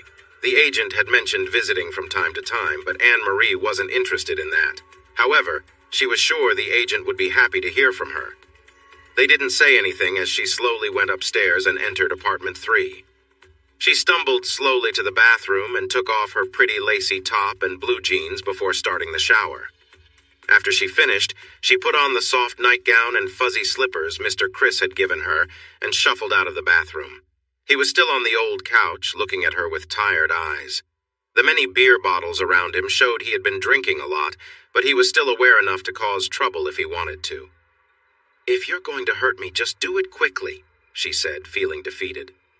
He stayed still, and after a long pause, she sighed and lay down on the uneven bed, trying to find a comfortable position before finally drifting off to sleep.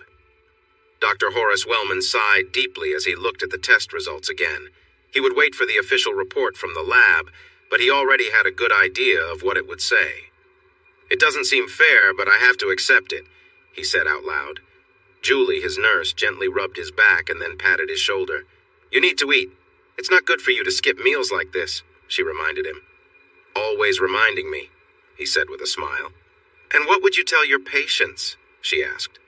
"Good nutrition is as important as breathing and drinking," he replied, standing up. "Even more important than exercise. You could do a lot of push-ups, but it won't help if you're only eating junk food. How's that?" "Very true," she agreed. "Now let's get something to eat." "Wait, let me make sure I heard you right," Sweet William said as they eased into a steady pace. "You're seeing someone else's partner?" "Yeah, the kid upstairs," Chris admitted. "That loud guy from upstairs?" "Yeah, the same one," Sweet William replied. "Isn't that part of what caused the problems between you and Anne-Marie? She cheated on you, so why are you doing the same with someone else's girlfriend?" "Hey, I didn't ask for this. He sent her down here because he owed me rent," Chris explained.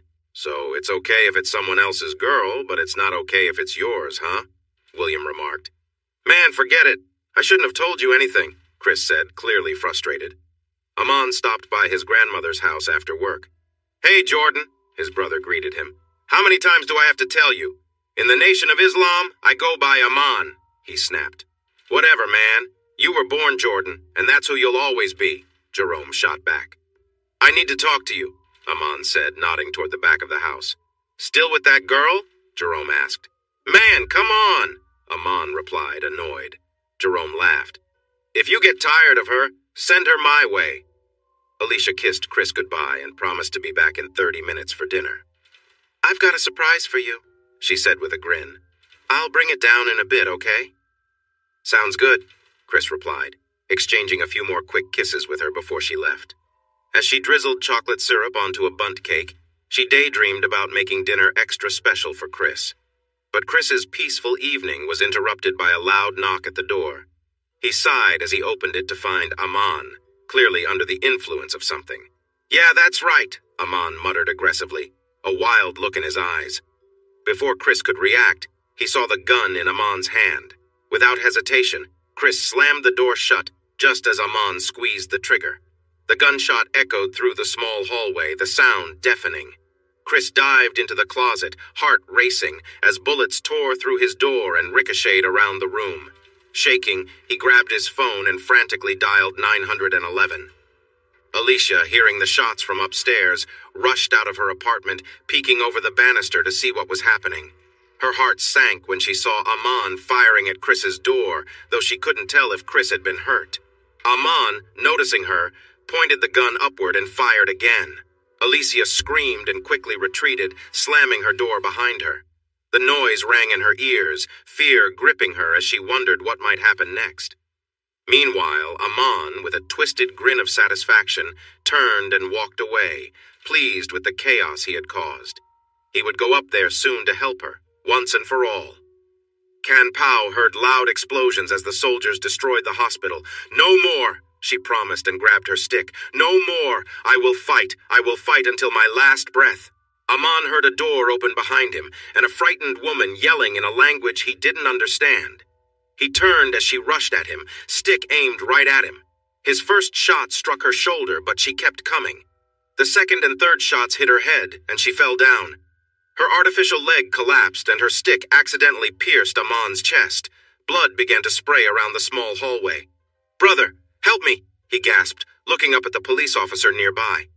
Jordan Kirkpatrick, also known as Aman Cabrera, passed away on the way to the University Medical Center, the same hospital where he worked.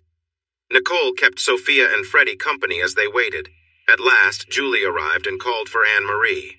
"Miss Campion, I'm very sorry," Dr. Wellman said earnestly. Nicole and Anne-Marie listened as he spoke about making Anne-Marie's remaining time comfortable and how sorry he was that the illness was tough to treat for someone her age. His words didn't seem to make sense to either of them.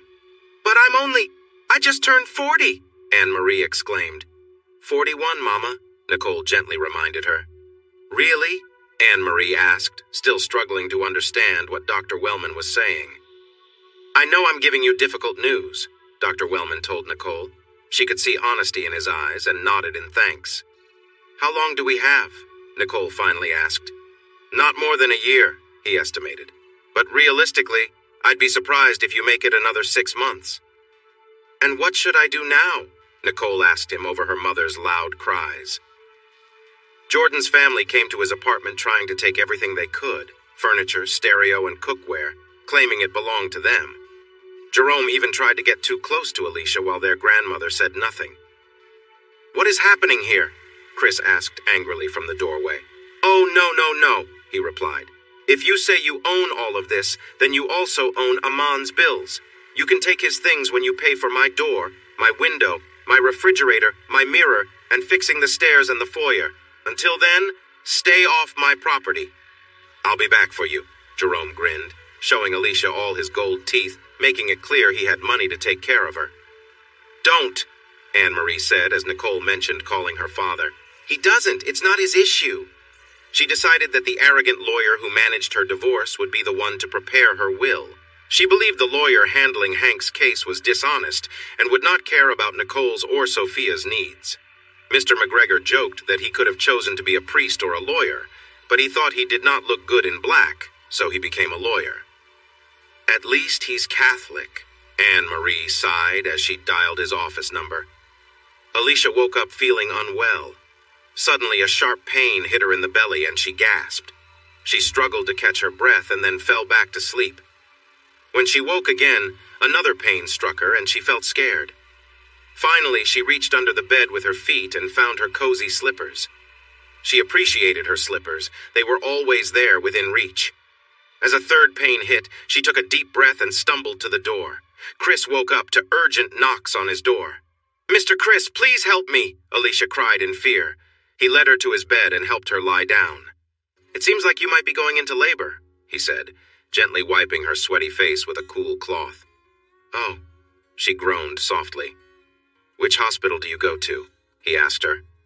I don't know, she replied. Whatever hospital the clinic uses, I guess. The free clinic? On Wirt Street? He asked. Yeah, she said. Then that would be UMC, he said a bit tightly. But you're not going there. You're going to Women and Children's. I can't afford it, she said hesitantly. But I can, he replied, kissing her forehead. Let me get your shoes. You can't go to the hospital in slippers. Where are Aman's car keys? On top of the dresser, Alicia said, with his wallet in the evidence bag. Oh? He said playfully. Think there's any rent in there? He quickly went upstairs to get her shoes, sweatpants, and a shirt. He found Aman's keys and put them in his pocket. He locked the door and hurried back down. Alicia was sound asleep when he returned to his apartment. He placed her things on the chair, changed out of his jeans and shirt, then slipped back into bed beside her. I love you, she whispered, before falling asleep again. Okay, you have my business card, he reminded her, giving her a gentle kiss before leaving. She settled back into his comfortable bed and was asleep before the sound of his motorcycle faded away. Michael Christopher Dumas, Jr., Sandra exclaimed, upset. You turn around and take that young woman to the hospital. This could be her first baby. She might already be in labor. Alicia smiled as she looked around. She was in his apartment. She rolled around in his bed, enjoying the soft sheets and the comforting smell. Suddenly, she felt a strong urge to go to the bathroom and hurried there. "Oh, no!" she gasped as a sharp pain hit her. "I'm here," she heard his calming voice. His hands were on her, providing comfort. "Who's her doctor?" the nurse asked while Chris rushed Alicia into the lobby. "She doesn't have one. Get the closest one, I'm paying," Chris said. "Don't worry, it'll be okay," the nurse told the scared Alicia. If she thought Aman was a reckless driver, she was not ready for Chris, who was both worried and frantic. As they approached the familiar hospital, Chris remembered little Mikey's face. Mikey had been born in this hospital and never got a first birthday card. "Please, Nicole," Anne-Marie pleaded, "could you take care of that?" "Already done," Nicole smiled and pointed to the cake in the refrigerator. "Thanks. I don't know what I'd do without you." "Thank Fred. He's the one who got it," Nicole replied. "You have a great man," Anne-Marie said wearily. "Don't tell him that," Nicole grinned. "What's going on?" Fred asked as he walked down the stairs. Danny Scanduro looked up as a well-dressed man turned from the teller window and approached him. He smiled and stood to greet the potential client. "I'm Danny Scanduro, the loan officer here," he said, reaching out his hand. "Okay," Chris replied, shaking his hand quickly before pulling out a photograph. "And how can I help you, mister?" Danny asked. "This is a picture of my grandson, Christopher Michael Scanduro, born yesterday at 4:30, Chris said, handing the photo to Danny and leaving the bank. "Yes?" Cindy Scanduro asked with a cautious smile as she stepped out from the room she shared with 4 other credit consultants. "Here's a picture of your grandson, Christopher Michael Scanduro, born yesterday at 4:30, Chris said again, giving her the photo of a lovely little redhead before leaving. "So I guess Tiny Tim is the father, not Aman," Alicia thought aloud while holding her baby boy. "Beautiful doesn't even begin to describe him," Cindy said to her husband. "Yeah," he agreed, not sounding very enthusiastic. They sang happy birthday, and Sophia laughed with joy. She loved birthdays. They meant cake and ice cream. "Make a wish," Anne-Marie said, smiling. Inside, she felt far from happy. She was tired and wanted to rest, almost in tears from exhaustion. But today was Sophia's 3rd birthday, and it might be the last party she would ever see. McGregor quickly filled out the forms for her, making the right sounds of understanding. He seemed surprised about the lawsuit regarding Hank Campion's death. He promised he would look into it for her, without charging her anything. "Yes, ma'am, I am a lawyer, but I don't believe in taking advantage of anyone," he said with a small smile. "In the end, we all answer to a higher power, and I want to be ready for that." Suddenly, the other lawyer stopped making demands. True to form, Sophia was more focused on the cake and ice cream rather than the gifts. "Little pig," Nicole joked as Sophia pointed to the large rose on the cake, insisting on having that piece for herself. Danny entered the room and saw his daughter and grandson. After not seeing her for 2 years, he felt a mix of shock and disappointment. She was feeding the baby, and the tattoo on her arm was clearly visible. The gap in her teeth also stood out as she chatted happily with her child. When she noticed the look on her father's face, she lowered her head in shame. "So, who was that guy at the bank yesterday?" Danny asked, trying to sound cheerful. "The one who gave me the picture of Chris?" "Christopher Michael," Alicia replied with a shrug. "I don't know. Probably Chris. What did he look like?" She smiled as her father described Chris to her. "Yep, that's Chris Dumas," she said happily. "Is he the baby's father?" Danny asked, trying to keep his voice steady. "No, he's not," Alicia said, shaking her head. "Hey, I'm here to see my grandson," Cindy said with a smile as she brought in a somewhat reluctant Bobby. Oh my gosh, he's so cute," Sandra exclaimed when Chris showed her the picture of Christopher Michael. "Uh-huh." Chris pretended to be uninterested as he closed the locket and put it back in its box. "Oh, can you please glue this one to my wall? I can't move anything because of you." "That's the whole point," Sandra admitted as she rushed into Chris's office.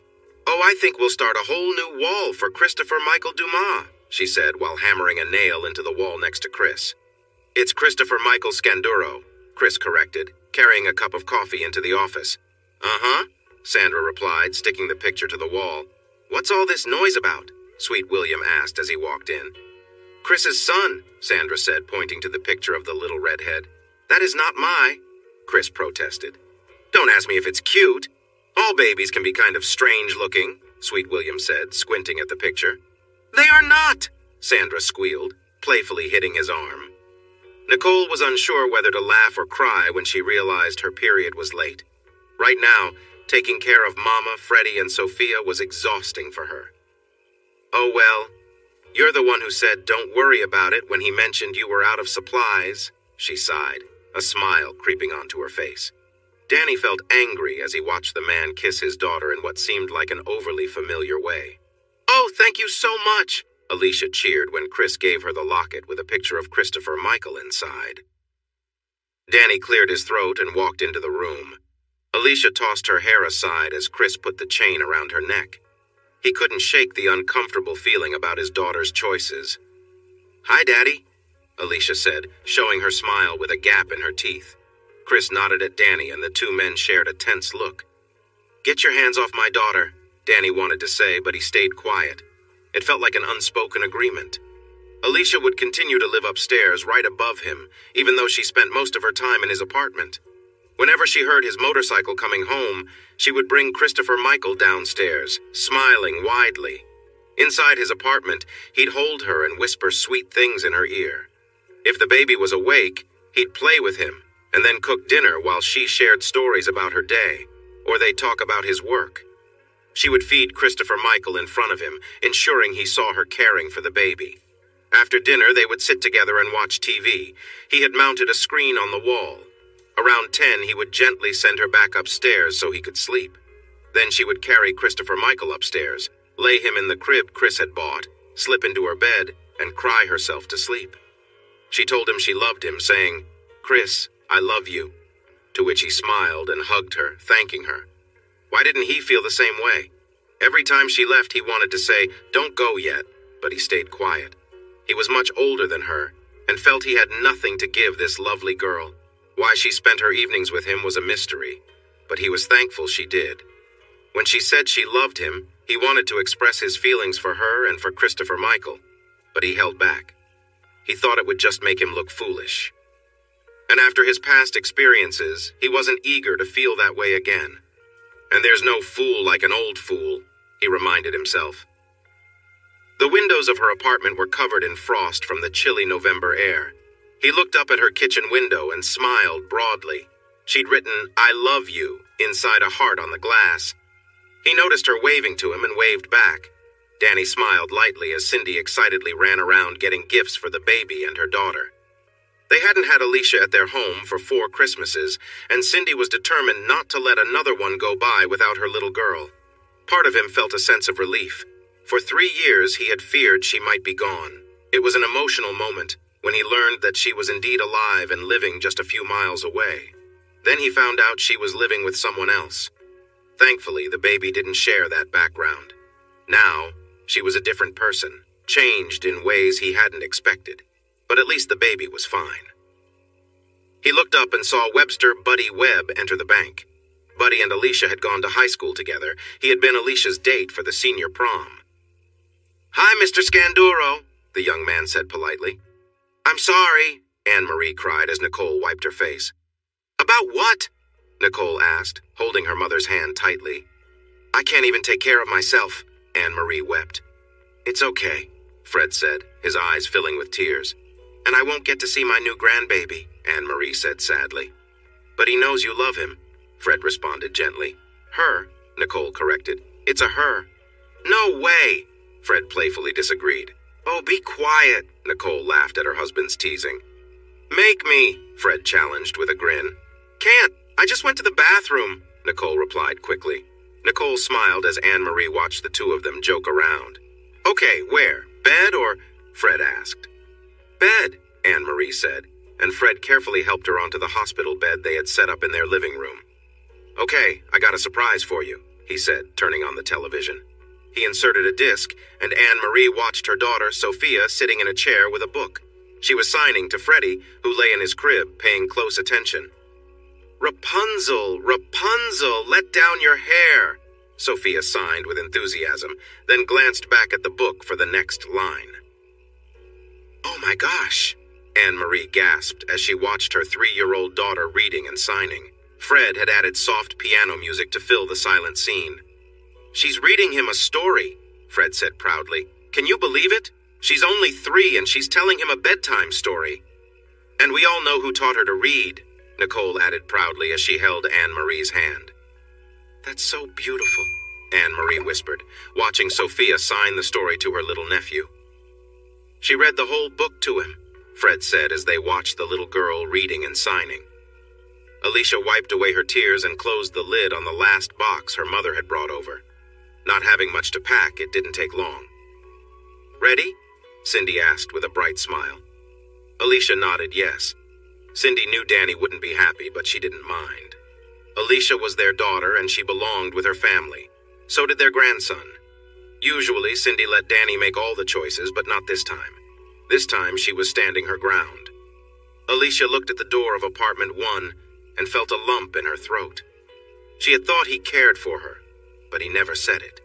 She had believed Uncle Tony loved her, but he was just taking advantage of her. When he was done, he left her behind. She thought Jimbo cared for her too, but he just used her and let his friends do the same. Then he moved on. Tiny Tim had even tried to push her out of a moving truck. So maybe it was best to leave now before Chris did something similar. She had to think of her baby. She forced a smile and opened the outer door to the apartment building. He waited for her to come down, then decided to go upstairs to see what was taking so long. A cold feeling washed over him as he looked around the apartment. Then everything went dark. It seemed like a long time before he woke up on the floor. He looked around again. The bed, the weak chest of drawers, and the old couch were still there, but everything else was gone. All of Christopher Michael's clothes, toys, crib, stroller, and car seat were missing, and she hadn't even said goodbye. She claimed to love him, but didn't bother to say goodbye. Numbly, he went downstairs, had his dinner, then went back up to clean the apartment, getting it ready for someone new. Danny clenched his jaw as his daughter, his tattooed girl, walked into the kitchen with the baby. He held back his frustration as Cindy cheerfully welcomed Alicia and Christopher Michael. Suddenly, he got up and left the room. Alicia blinked back tears as she heard the front door slam. If Cindy noticed, she didn't show it as she continued her cheerful chatter with her grandson. Sandra put her cup of coffee down on the desk, listening to Chris's shower running. He and Sweet William had just done a 5-mile run in the cold December air. "Don't come to me when you both get sick," she had warned as they came in, soaked with sweat. As she turned to leave his office, she heard the unmistakable sound of someone crying. She rushed out of his office, her own eyes filling with tears. "It's your own fault, Michael Christopher Dumas," she whispered. "You let that girl go." On Christmas morning, Anne-Marie watched from her bed as Sophia tore open her gifts and proudly showed her everything Santa had brought. Freddie was just 2 years old. He didn't really understand what was happening, but he loved being part of the excitement. "And do you know why we get presents?" Fred asked the 2 children. "Jesus loves me," Sophia replied. "That's right. You're such a smart little girl," Fred said with a smile. "You feeling okay, Mama?" Nicole asked, looking cute in her red sleep shirt and Santa hat. "Yeah," Anne-Marie said with a smile, though she wasn't entirely truthful. Danny felt a mix of emotions as he watched his daughter cheerily play with the baby and admire all the gifts Cindy had gotten. He loved his daughter and grandson, but he couldn't explain the frustration building inside him. And there was that locket, the one from her old boyfriend. Danny forced a smile when his daughter thanked him for the new clothes. Since Cindy came back with their daughter, that old guy hadn't called again. Bobby jumped up with excitement when he saw the Sony PlayStation 2. Finding it had been a challenge. He'd searched stores for miles and even traveled to New Orleans just to get one. Chris smiled as he looked at the funny Christmas card Sandra had sent him. It showed Sandra with Jimmy and their kids, along with their 2 dogs in front of their Christmas tree. "Perfect," he said, and set it down. Sweet William's card wished him a Merry Christmas and a Happy New Year, and he had even signed it with love. It takes a real man to do that, Chris thought, smiling. He locked his apartment and took his suitcase to the waiting cab. "Where to?" the cab driver asked as they headed toward Lafayette Airport. "Las Vegas," Chris replied. Oh, spending Christmas with family? The cab driver asked, only half interested. No, thank goodness, no family, Chris said with a tight smile. She watched the video again, letting her tears flow. Sophia sat nearby, reading Sleeping Beauty to her nephew. Fred had edited the video, adding soft piano music that gently filled the quiet moments. He had chosen a different piece for each video he created. And they lived happily ever after, Sophia signed as she shut the book with a soft thump. One more, Freddie asked, signing to his Aunt Sophia. Time to sleep, she signed back firmly. Yes, ma'am, Miss Bossy, Anne-Marie said with a smile as the video screen faded to black. Pilot, Sandra said when she answered the phone. Miss Sandra, this is Nicole, Nicole said, her voice shaking. Nicole, what's wrong? Sandra asked, filled with concern. My mama's in the hospital. Dr. Nicole began to cry, her sobs loud and heart-wrenching. Chris raised an eyebrow when Sandra told him about the call. So, when are you going to see her? Sweet William asked as they jogged along the highway. Not going, Chris replied, keeping up with Sweet William's fast pace. What? Are you serious? Sweet William stammered. Yep, Chris said. We're not even married. Why should I visit her? He noticed Sweet William had fallen behind and turned back. Sweet William was standing several yards away looking shocked. Chris ran back to him. I really don't understand you, Sweet William exclaimed, frustrated. I know she hurt you, but come on, she's not well. And, Chris said, I'm sorry about it, but I don't see the point.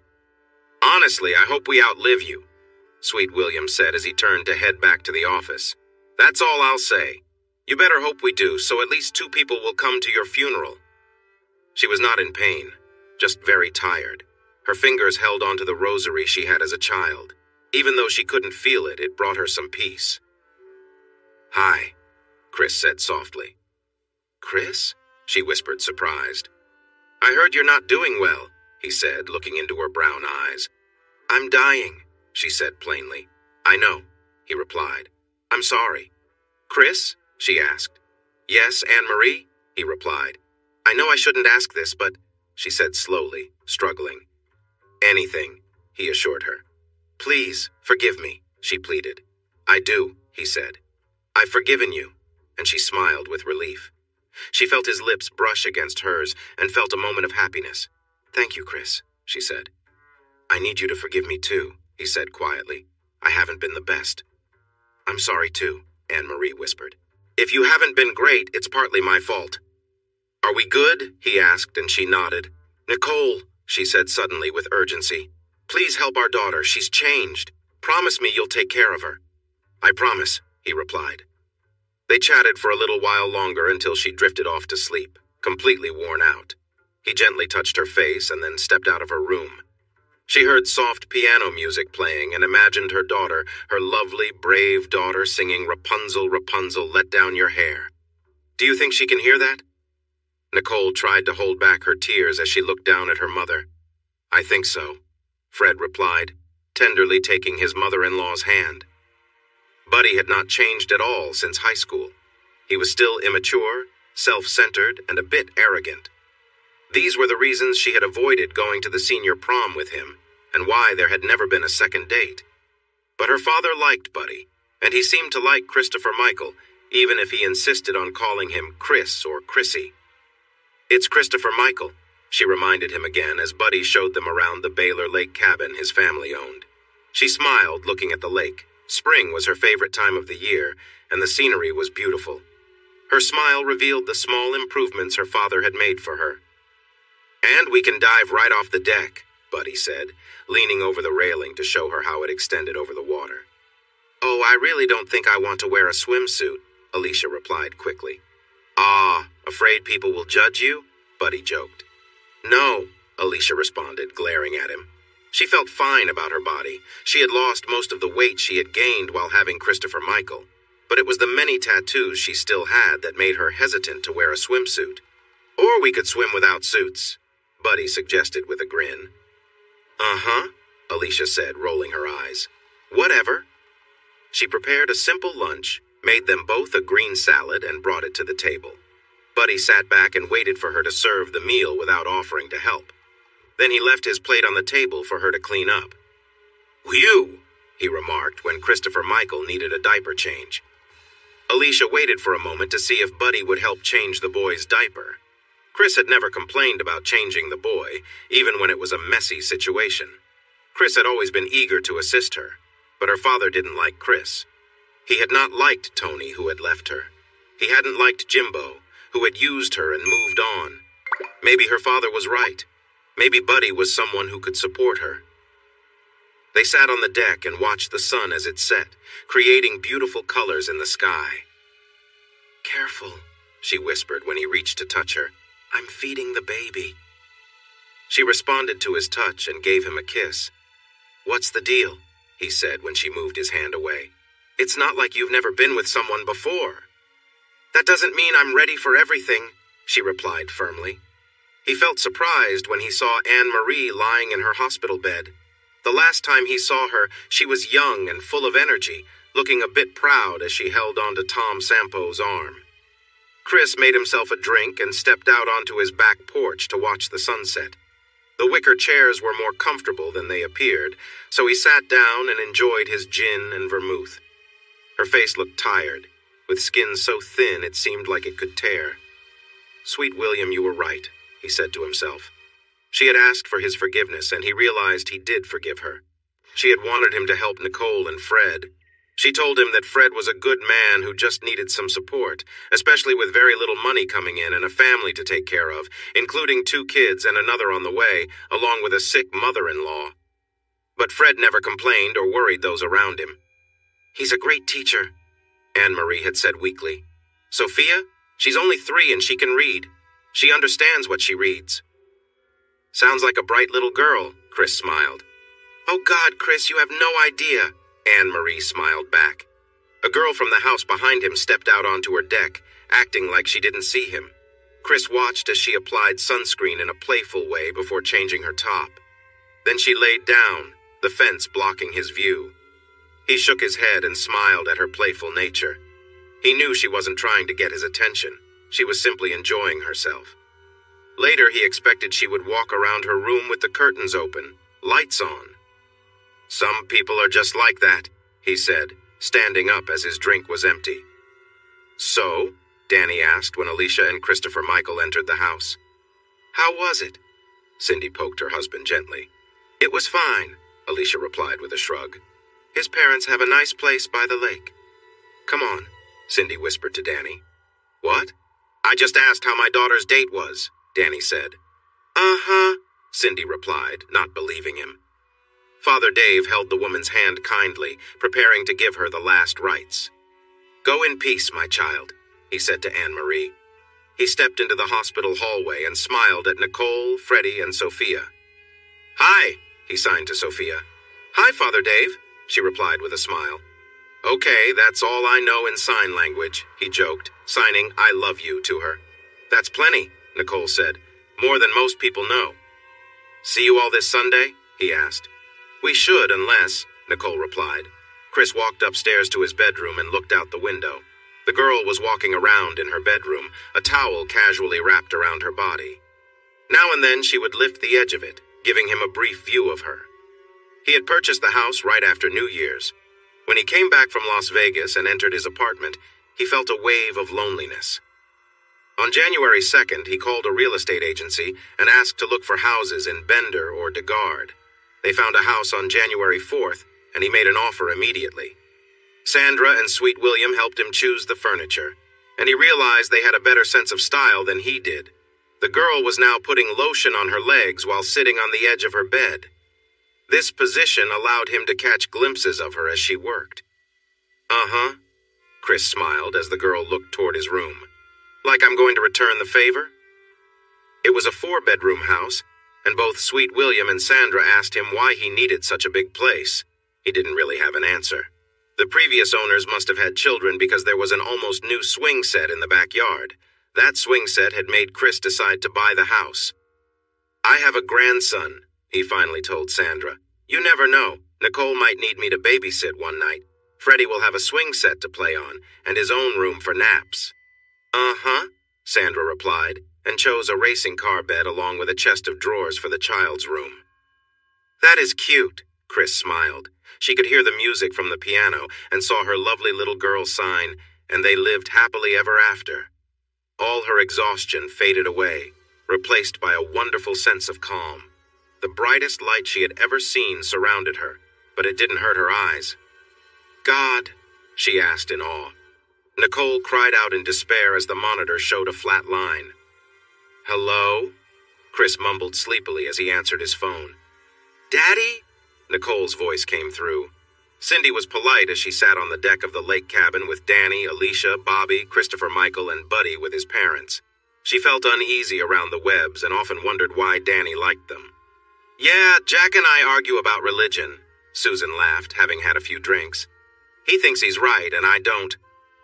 Jack made Alicia uncomfortable. He seemed to stare at her the whole time. When Christopher Michael needed to eat, Alicia kindly but firmly closed the bedroom door to take care of her baby. If Buddy noticed his father's behavior, he said nothing. There were moments when Jack acted inappropriately, even with Alicia's parents and cousin nearby. Chris nodded in agreement as Sweet William sat beside him. "Man, I didn't realize how much she was struggling," Sweet William whispered. Chris had to agree. In the 2 months since he had seen her in the hospital, she had not been well. She had lost a lot of weight and her face looked pale. He noticed she was wearing a lot of makeup, but there was only so much that could be done. He glanced at his daughter and felt proud.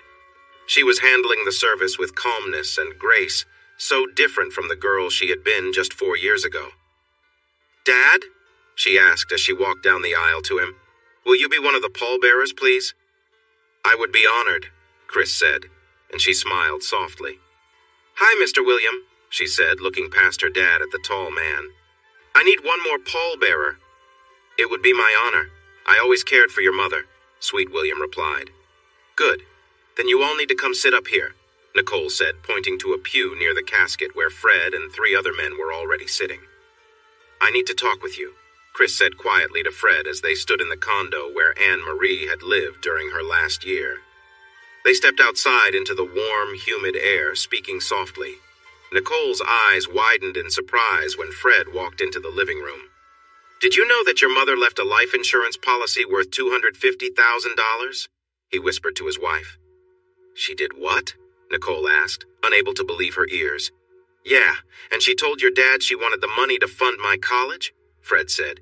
"She said it had to go to my college or we couldn't get it." Nicole felt a mix of emotions. She was torn between laughing at Fred's surprise and feeling joyful. She simply smiled and squeezed his hand. "Does that mean I'm going to be married to a teacher?" she asked. "I guess so," he replied, still amazed by their luck. "Good. I'm tired of the smell of Taco Bell on you," Nicole said with a smile as another person offered their condolences. "Hello?" Chris answered his phone. "Thank you, Daddy," Nicole said. "For what?" Chris pretended not to know. "You know what for," Nicole replied playfully. "Your mother asked me to help him, but she knew he wouldn't accept my help easily," Chris said honestly. "You know he wants to go to Notre Dame, right?" Nicole said. Chris felt a familiar chill wash over him.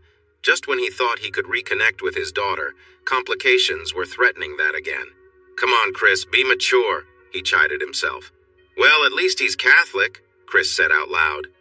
Buddy was a bit slow, but he was starting to see things the way Alicia did. He finally realized that when he acted inappropriately, it showed everyone that he didn't respect her. "Would you like it if I kept calling you names like stupid or something worse?" Alicia asked. "No, not really," he replied.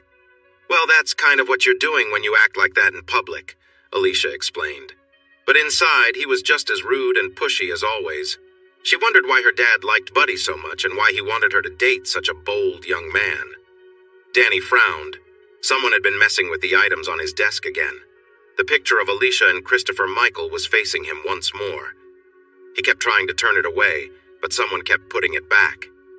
He took the frame off his desk and dropped it into a drawer. After thinking for a moment, he opened the drawer again. He took the back off the frame, removed the photograph, and searched around until he found an envelope. He wrote an address on it and smiled as he stamped it. "Welcome to Notre Dame," the dean said as he greeted Fred Dumas. "Lafayette, huh? I was just there 3 weeks ago. We don't have any food like that here, that's for sure." "You should have told me you were in town," Fred said. I would have taken you to Miss Helen's for some great food. Oh, by the way, you need to call Mrs. Bonham, the dean said, handing Fred a business card. Fred looked at the card, then back at the dean. Why? Fred finally asked. I think she has the keys for your house, the dean smiled. Did my dad buy us a house? Fred asked as the realtor pointed out the fenced backyard. I guess so, Nicole agreed. She bit her lip as the realtor watched Sophia, who was signaling that she needed to go to the bathroom. Get used to it, kid, she thought. Some people just don't understand. Your mom and I had a nice talk before she passed, Chris said when Nicole called him. She asked me to look after you and Sophia. She said, take care of my babies, please. And I couldn't refuse her, especially not then. Well, it's beautiful, Nicole said sincerely. And I made sure to ask for a fenced backyard, somewhere safe for Sophia and Freddie to play. It has that, Nicole said. And there's a school right down the street. The woman said it's a really nice one. That's great, Chris said, then paused. There was a long silence. Well, I love you, Chris said. Call me sometimes, okay? He closed his phone and picked up the photograph again. Alicia looked so lovely. He loved how the red blouse highlighted her skin, and Christopher Michael had such bright red hair and a big, friendly smile. The photographer arranged the scene with Alicia sitting on the floor, her right hand supporting her while her left hand rested on Christopher Michael, helping him stay upright. Such a beautiful, he whispered. A letter had been sent to the apartment where he used to live, but the mail carrier delivered it to his office instead. He appreciated the extra effort and ignored the man's reluctance as he slipped him a $20 bill. Rachel, or Rochelle, walked past an upstairs window, undressed. Chris shook his head at the boldness. He wondered if her mother was aware of what was happening just above her. He had briefly spoken with the girl's mother while trimming a climbing rose by the back fence.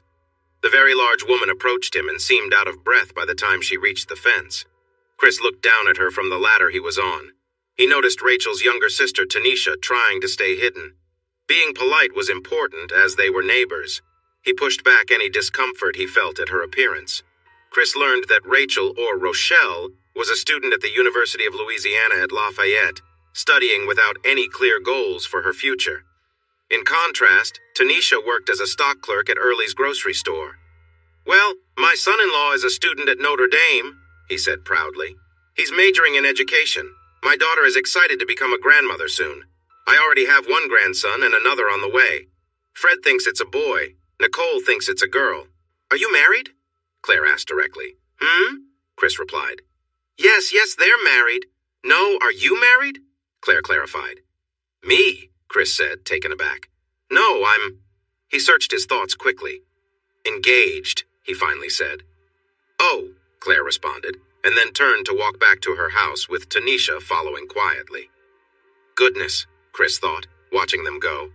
He went into the living room, found the box of frames that Sandra had left for him, and placed the photograph inside. Tomorrow, he would take it to the office for Sandra to add alongside the one photo he had of Christopher Michael. She would go on about how lovely the boy was, and he would agree. Alicia felt a rush of heat as she shared the story of her tattoos with Buddy. She turned to see his flushed expression. His jeans looked a bit tight, and she felt uneasy. Instead of showing disgust or sympathy or anger at her story, he seemed intrigued. So, was that the only time you were with a girl? He asked, almost breathless. Yes, she replied sharply, feeling frustrated. It's not like I was with her. She pushed herself on me. She wanted to strike him. There was a sudden mark on the front of his jeans. You know what to do, Daddy, Nicole cried and chuckled as the contractions began. And here's Johnny, Fred said as he pulled on his blue jeans. It's Anne-Marie, and you know it, Nicole shouted, laughing. Jonathan Michael Dumas, Fred said as he slipped on his sweatshirt. Quiet and go wake the kids. Miss Evelyn is waiting for them, Nicole said, and groaned as another contraction came. She didn't even have a key. Daddy said this was her house, that it was Christopher Michael's house, but she didn't have a key, couldn't come and go as she wished. They felt trapped here. She took the baby, now walking on wobbly legs, into the backyard, making sure the door was unlocked before it closed. In early autumn, leaves lay on the ground, crunching under her feet. Christopher Michael laughed and gurgled as he stumbled and fell into the thick leaves. He was such a cheerful baby. He was the true joy of her life. The 11-month-old found a large ball and kicked it, tumbling over with the effort. Laughter filled the air. Her cell phone rang and she pulled it out to see the name. Buddy. Again.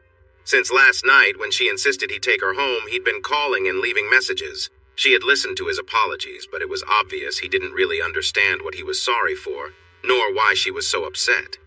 "Here's Johnny," Fred said once more. "Be quiet," Nicole said and kissed him while holding the baby boy. "Did you call your dad yet?" he asked. "Uh-huh," Nicole replied, smiling. "I think he was really emotional when he hung up." "That's right," Chris said as he walked into the lobby and tossed a bubblegum cigar at Sandra. "That's right. I'm a grandfather. Jonathan Michael Dumas, born at 3 o'clock this morning." Sandra put her finger to her lips to hush him and pointed to the couch in the lobby. He glanced over and saw Alicia, sound asleep, her head tilted back. At her feet was a stroller, Christopher Michael strapped in. The boy was just waking up and looked up at Chris, smiling his 7-toothed grin. "Hey, Christopher Michael," he said quietly, crinkling his nose slightly. The boy needed changing. He unhooked the diaper bag from the back of the stroller and took it and the boy into the bathroom. "Whew, did you eat that?" He chuckled as he cleaned the boy up. Christopher Michael laughed happily as Chris changed his diaper. "Come on, son, let's see if Mommy is awake," Chris said, leaving the bathroom. Alicia was waiting in the office and hugged him tightly when he walked in, still holding Christopher Michael. "Hey," he said softly, holding her close and swaying gently. "Hey," she replied. "What are you doing here?" he asked. "I went down to the apartment, but the man in number 2 said you moved and didn't know where. I was worried you might be gone for good, so I walked back here. Miss Sandra arrived just as I got here. I told her who I was, and she recognized me because I had Christopher Michael. She let me in and said you would come soon. I fell asleep, and when I woke up, Miss Sandra told me you took him to change his diaper," Alicia said, talking quickly. "You walked all the way from the apartment?" Chris asked, kissing the top of her head. "First, I walked from my mom and dad's to the apartment. I couldn't take it anymore," Alicia admitted. She pulled back to look into his eyes. "Chris, I know you might not really love me," she said sadly. "But I am okay with that if you want us."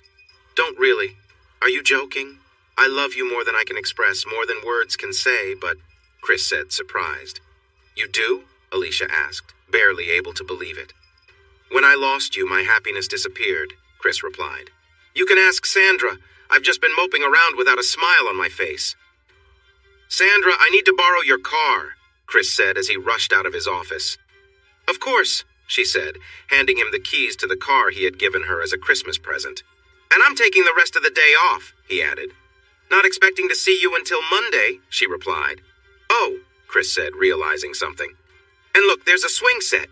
I got that in case you ever brought Christopher Michael here," Chris said excitedly, showing her the backyard. "And you've got to see his room. It has—" "I'd rather see your room," Alicia said with a joyful laugh.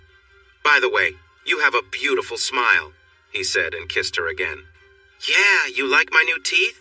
she asked, laughing. "They're beautiful," he replied and kissed her again. "Come on, the stairs are right over here." She liked ska music, but she didn't think it was something she loved enough to get a ska tattoo on her back. And the older man had a great shape for his age.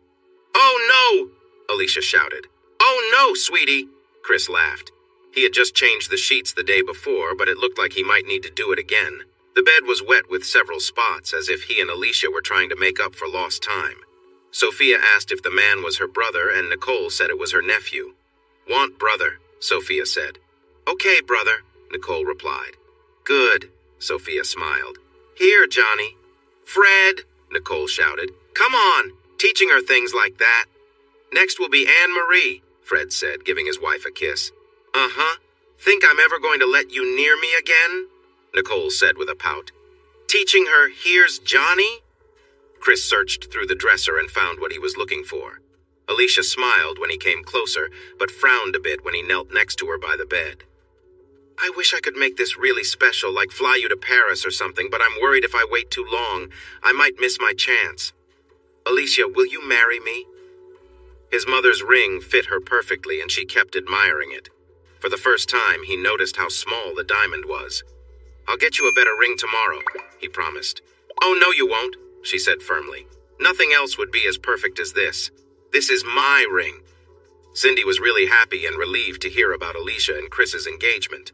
Danny wasn't as excited until Chris jokingly asked him, "So do I call you Dad now?" "Danny will be fine," Danny said with a half smile. "Behind my back you can call me whatever, but to my face I prefer Chris," Chris said, and they shook hands. "Oh, hey," Danny said when he saw Alicia and Cindy carrying boxes out to the car. "I'm not spending another night without her," Chris said firmly. "Oh, all right, whatever. She's an adult now," Danny grumbled. They were in the garage making orange sherbet as Alicia said the machine was too loud for the house. Christopher Michael was so excited about ice cream for dessert that he made up a song and danced around while his dad mixed the ingredients. "You're a handful, you know that?" Chris laughed as the kid danced around. He looked up as a car pulled into their driveway and smiled when he saw the Fighting Irish license plate. Christopher Michael kept dancing, not minding if anyone was watching. "I gave you that!" Nicole shouted. "For Father's Day, I gave you that ice cream maker.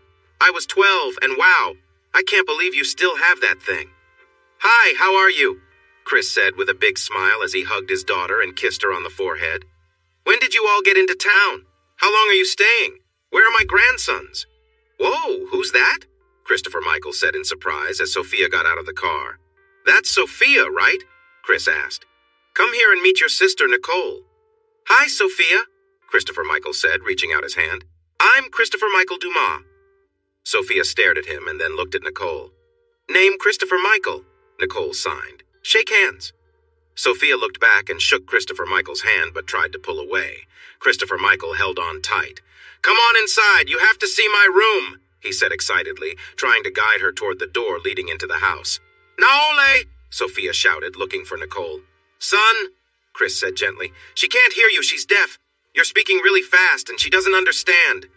"She's what?" Christopher Michael asked, puzzled. "She's deaf," Nicole explained. "That means she can't hear." "What?" Christopher Michael asked. "Why can't she hear?" "Her ears don't work," Chris replied. "Then fix them, Daddy," Christopher Michael insisted. He turned to Sophia, who was calming down a bit.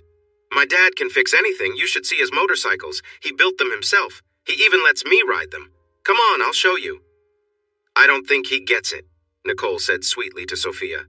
"But where are Freddie and Johnny?" Chris asked. "Fred took them fishing," Nicole laughed as she led them toward the house. "That means I'll have 3 sunburned men waiting for me when I get home." Alicia smiled as the 4 of them entered the house. Cynthia stood shyly behind her mother. "Hi, Chris. I hope you don't mind, but I invited your daughter over for lunch," Alicia said with a friendly smile. "I'm Alicia. We talked on the phone yesterday." "Naole!" Sophia called out as Christopher Michael tried to pull her toward the stairs. "Son, no!" Chris said firmly. "If you want to play with your toys, you need to bring them down here." By the time Alicia took the lasagna out of the oven, Christopher Michael began to realize that Sophia couldn't hear him. Sophia also started to see that the upbeat boy was friendly and not a danger to her. They were playing checkers when Alicia said it was time for lunch. "And for dessert, we're having orange sherbet. My dad makes the best orange sherbet in the world," Christopher Michael said happily as they sat down in the dining room. "Orange ice cream," Nicole signed, and Sophia's eyes lit up. "We're going to need more high chairs," Alicia chuckled as she placed 3-year-old Cynthia in one. "What?" Nicole asked, confused. "Christopher Michael is okay right there, right?" "I'm just trying to give your dad a little hint," Alicia smiled. "Like leaving the box on the bathroom counter didn't make it clear?"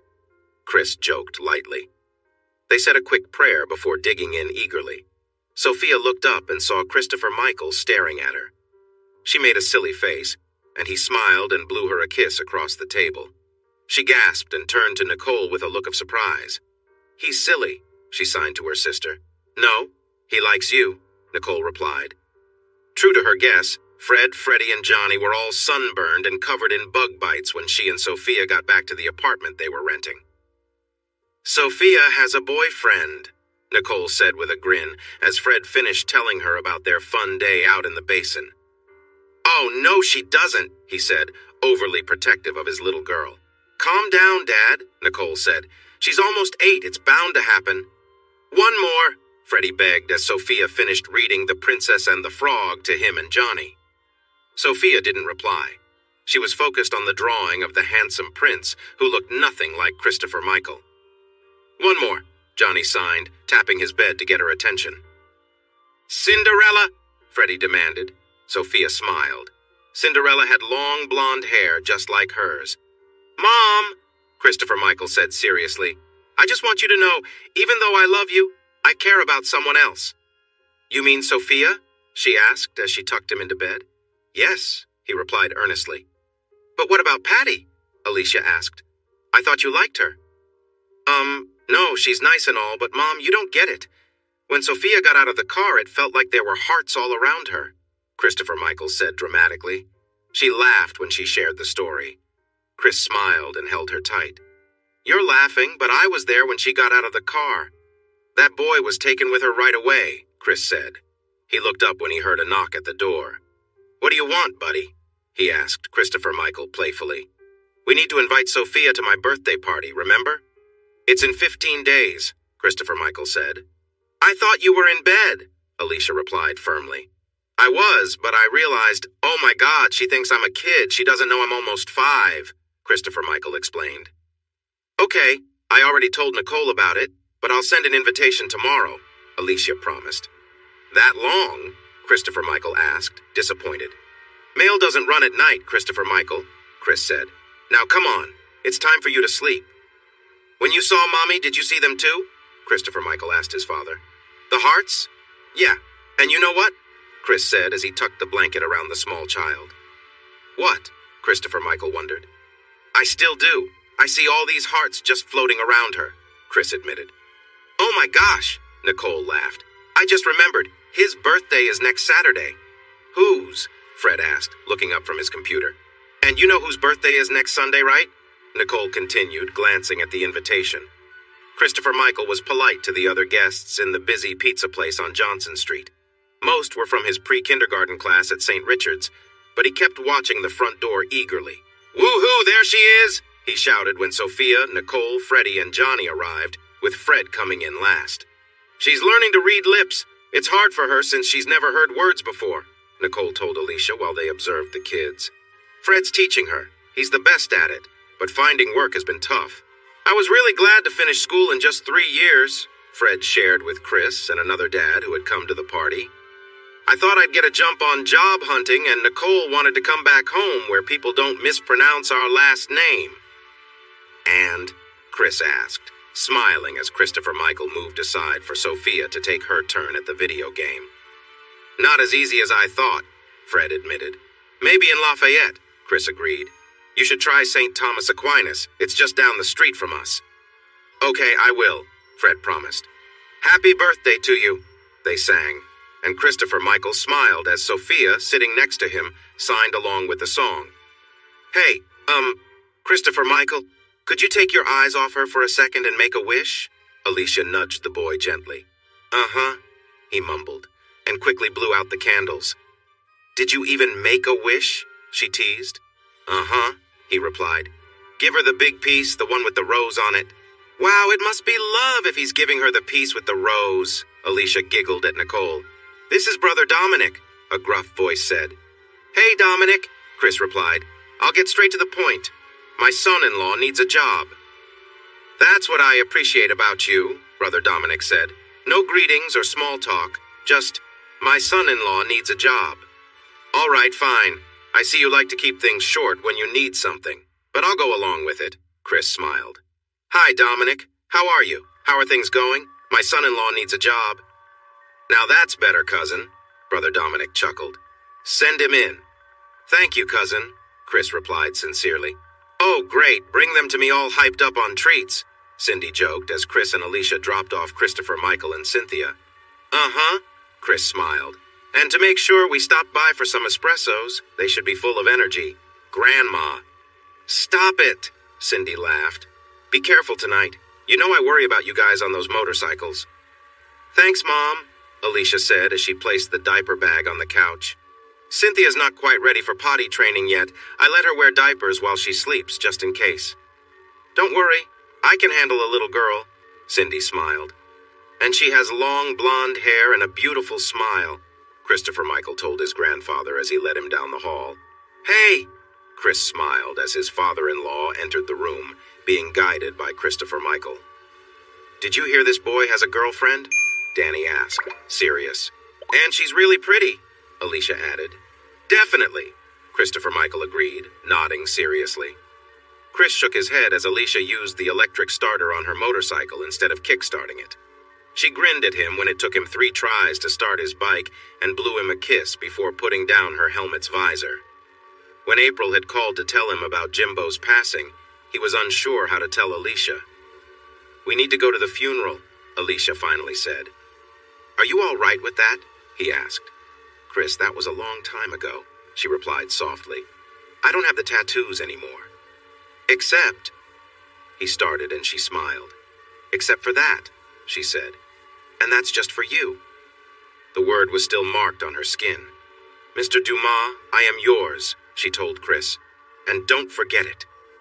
They sped off toward the funeral home in Breaux Bridge, soon joining about 40 other motorcycles that revved and roared along. April looked older now, weary. She smiled when she saw Chris, but turned pale when she noticed Alicia. She pulled her 6-year-old daughter, Jamie, close. Hi, April, Alicia said gently. I'm really sorry for your loss. Thank you, April replied, struggling to find her words. He looks good, Chris said. Yeah, just lying around, which was about the only thing he was good at, April agreed, and they all shared a quiet laugh. Oh, hey, this is Jamie, Jimbo's daughter, April finally introduced. Jamie, this is Chris and Alicia. They were friends of your dad. Hello, Chris said with a smile as he shook hands with the girl.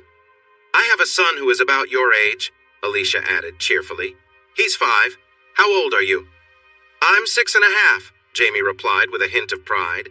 How could this woman think she and a 5-year-old were the same? Boys were silly anyway. Chris glanced into April's eyes and noticed something there. This girl with brown hair and brown eyes didn't seem to be Jimbo's daughter. He shrugged, and that look vanished. April gave a small nod to show her appreciation. The funeral was quick, and the bikers drove behind the hearse to the cemetery. A minister said a few final words, and afterwards, Chris and Alicia left. You never told me you and April were close, Alicia said once they were home. Chris began but hesitated. Don't lie to me, Michael Christopher Dumas, Alicia said, a flash of anger in her voice. I've never lied to you. Don't you dare lie to me. That was 7 years ago, before I even knew you, Chris replied, feeling frustrated. How did you find out? Jamie, Alicia shouted, her anger rising. She looks just like Nicole. She pushed him away, her eyes filled with fire. So what happened? She demanded, the words clenched between her teeth. Was it a relationship? Did you both care for her like that? No, Chris shouted back. It wasn't like that at all. Then tell me what it was like, she snapped, pushing him again. I bought the motorcycle from Jimbo. April and I worked on it together, then the night we finished, we went back to my place, Chris explained. Did you care for each other? Alicia asked with a bitter tone. Honestly, it wasn't love, Chris said. It was just a casual thing. Show me, Alicia insisted. What do you mean? Chris replied, confused. Show me, Alicia yelled. I want to understand the difference. What's the difference between making love and just being together? She pushed him again. All right, you asked for it, he replied, lifting her and playfully tossing her onto the bed. Just do it, he said, trying to be bold. He was struggling to feel excited. Being rough with her was not what he wanted, and it upset him. She had always enjoyed being close, but today felt different for him. Please, just do it, he urged, holding her close. She gasped a bit when he turned her position, and they shared a kiss. Did you feel that? She asked, surprised as he moved closer. She was feeling a bit different, but she didn't care as she held onto him tightly. That's enough, she breathed after feeling a rush of emotions. But we can keep going, he insisted, shifting their positions. Oh no! Please don't do that, she said, concerned but still letting him in. They moved together, both feeling a mix of pleasure. And then, he began when she came back from the bathroom.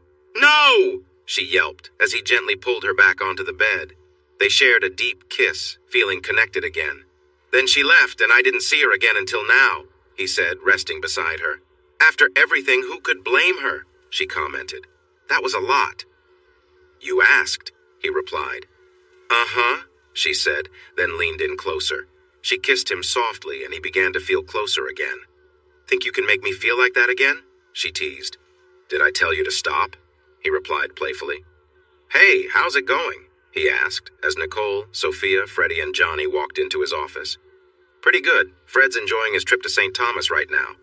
Did you know you and Brother Dominic are cousins? Nicole said. Yes, I did, he answered. And you helped him get that job, didn't you? Nicole asked, curious about her father's role in Fred's luck. No, I just set up the interview. He earned the job himself, he said firmly. Thanks, Dad, Nicole replied. Now, where are my grandchildren going to school? He asked. Well, we're still in Lafayette Parish, Nicole said. No, not unless you're sending them to Fatima, he replied confidently. Dad, we can't afford, Nicole started to say. How about St. Richard's? He suggested. Isn't that close to St. Thomas's? Nicole asked. Yeah, let me make a call, he said, dialing a number. Dad, wait, Nicole said. Sophia isn't slow or anything, but she struggles in regular schools, Nicole explained. What if we got her some interpreters? He suggested. Both UL and ULD offer classes in American Sign Language. We can talk to the teachers. Dad? She asked. You would really do that? I mean, she's not your daughter. No, she's not my daughter, but she is your sister, Chris replied, talking on the phone for a moment, and then he smiled. Okay. The administrator is expecting you, Sophia, and Freddie at 9:30 tomorrow morning, he said. You all will love St. Richard's. Christopher Michael goes there. He started pre-K there and is now going to kindergarten this year and is really excited about it. That kid is excited about everything, Nicole chuckled. Yeah, he sure is, Chris agreed. Hey, get all those kids out of here, Sweet William said as he walked in. Mr. William, Nicole said cheerfully as she hugged the big man. Are you a giant? Freddie asked, staring up in amazement at him. Nicole sat with the paperwork, trying to smile supportively at Sophia. Sophia had difficulty at her last school and had given up. Because of this, instead of moving up to the 3rd grade, she would have to repeat the 2nd grade. Nicole glanced around as a tired-looking woman exited the administrator's office. The woman wore a short-sleeve blouse and her arms were covered in tattoos. She was pulling along a pretty girl. Nicole thought they both seemed out of place. Mrs. Dumas, the older woman called out, and Nicole stood up with Freddie and Sophia following her. Are you the administrator? Nicole asked, forcing a smile. Oh, no, ma'am, I'm Mrs. Dumas's assistant, the woman replied with a smile. Mrs. Dumas will see you now. At least we have the same last name, Nicole thought, feeling a little better. Mrs. Dumas? Alicia asked with a big smile. Hi, I'm Mrs. Dumas, the administrator for St. Richard's.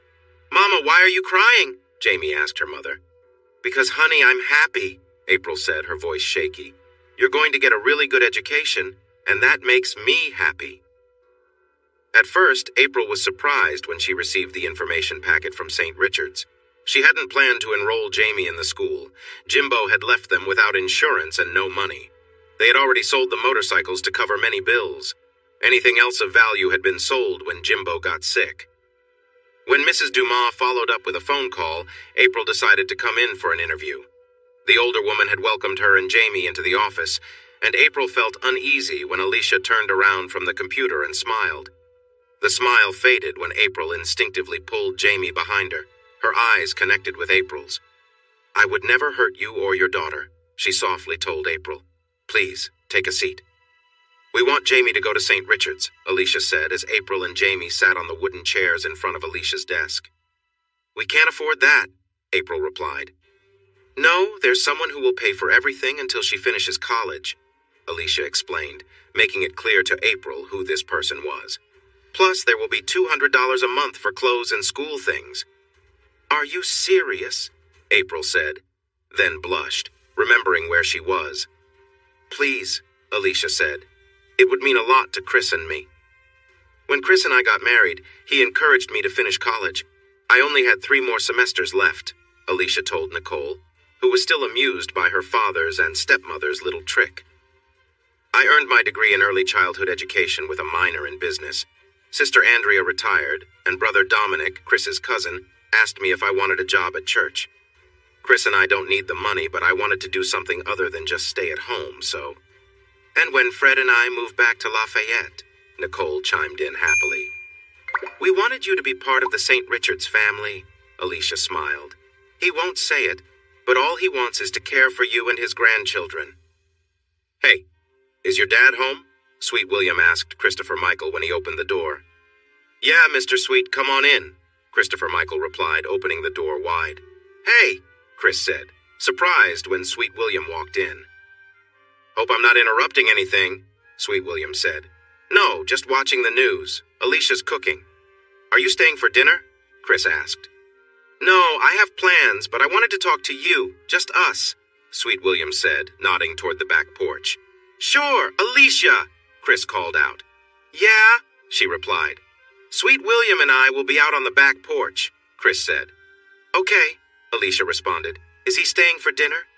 No, he says your cooking gives him an upset stomach, Chris joked. I did not say that, Sweet William protested. That's fine, I might just burn his food, Alicia laughed. Don't you always? Chris teased as he opened the door to the porch. Do you remember that girl, Trish? The one from the exercise class? Sweet William asked as they sat on the stone bench. Trish Miller? Yeah, what happened with her? You two seemed really close, then suddenly. Chris replied. Yeah, she got scared, she said.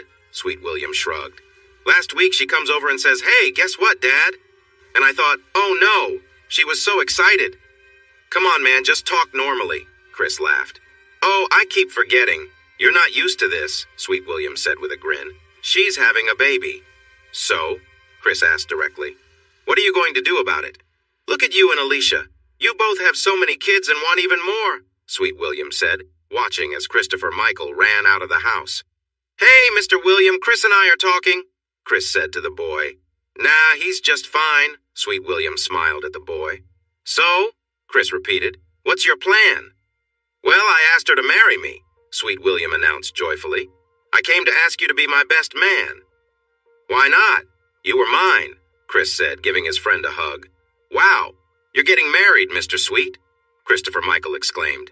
Yeah, what do you think? Sweet William asked the boy. That's awesome, Christopher Michael shouted. Can I come to your wedding? Of course, my man, Sweet William replied. I wouldn't dream of getting married without you there. Can I bring my friend too? Christopher Michael asked, smiling while receiving a big hug from Sweet William. A friend? Sweet William laughed. Aren't you a bit young for that? He has a special friend, Chris smiled. Yeah, I do too, Sweet William said, hugging Christopher Michael again. Yeah, bring your friend along. Are you sure you won't join us? Alicia asked. I'd love to, but I have to go. She's cooking something nice for us, Sweet William said, standing up with a grin. Take care, Chris said warmly, and the two men hugged. Pam Broussard was surprised when Trish brought her fiancé into the kitchen. She knew he was black. Trish had mentioned that before. She also knew he was tall since Trish had to look up to see him. But she wasn't expecting someone so enormous. He had to bend a bit to fit through the door. Oh my goodness, she gasped as Trish smiled brightly, holding on to the man. And this is my best friend, Pam. Trish was excited. Pam Broussard. Paul walked into the kitchen with Barbara and Polly followed behind them. Hey, could you give me a hand? Paul asked Sweet William. Think you can handle this little one? Him? Sweet William smiled. I'm not so sure, he looks a little fierce. Mama, mama, Barbara began to chant. Be careful, Polly warned Sweet William playfully. I know karate. You do not, Paul laughed, and Pam came back to reality, taking Barbara from Paul's hands. So, are you the one Trish talks about all the time? Paul asked, warmly shaking the man's hand. Yeah, I guess so. It depends on what she says, Sweet William shrugged. I do too, Polly said. Watch this. Oh, you mean how you are almost as good-looking as me, almost? Paul smiled. Hi-ya, Polly shouted, and playfully struck his father's leg. Ow, boy! Paul laughed and picked up his son, hanging him upside down by his legs. Hey, Polly shouted. Almost? Sweet William chuckled. See? Pam playfully hit Paul with her spatula. That's why Trish wants to leave. You always act like this. Oh no, she didn't tell you? Sweet William laughed. She isn't moving out. I'm moving in. I'm going to have to raise all those ceiling fans, Paul said, glancing at Sweet William's head. Put him down, Paul, Pam instructed. You heard her. She said drop you, Paul teased Polly. I did not, Pam replied. No, Polly yelled as Paul dipped him suddenly. Put him down, Pam repeated. Oh, that's different, Paul said, setting the boy down. It's always like this around here, Trish told Sweet William. I see that, he replied. Want a drink before dinner? Paul asked, reaching for some bottles. Where's Candy? Pam asked. No thanks, Sweet William replied, noticing Trish's subtle shake of her head.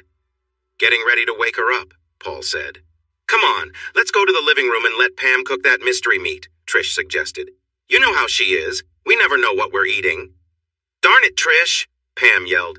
If you keep this up, it will be mystery meat on your plate, understand? She turned to Paul and shook her head. Here, babe, take Barbara.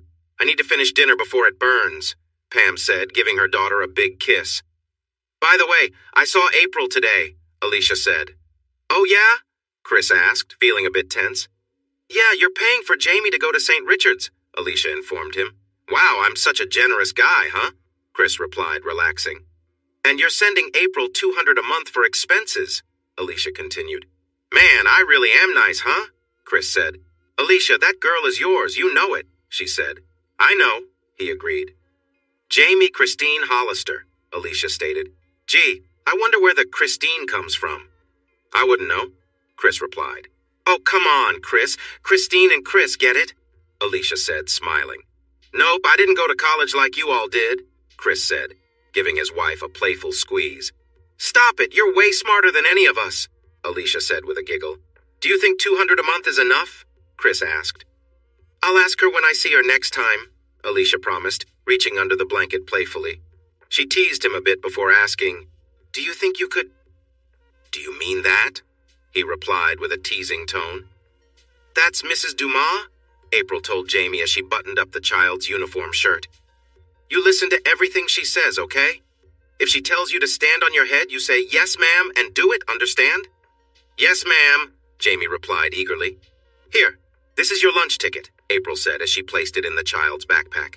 It goes in your front pocket, next to your Mickey Mouse pencil. And my crayons, Jamie exclaimed with joy.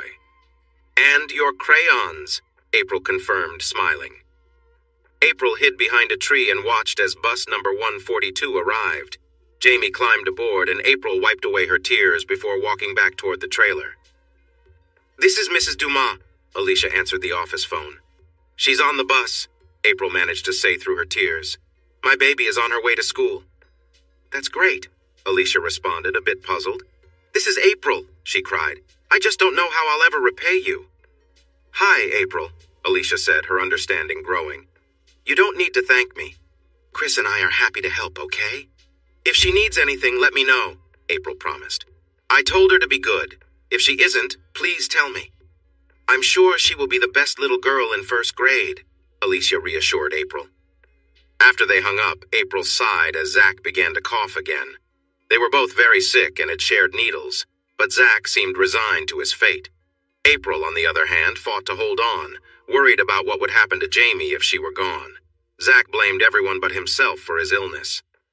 It's my mom's fault, my dad's fault, even that girl Nicole's fault and April's too.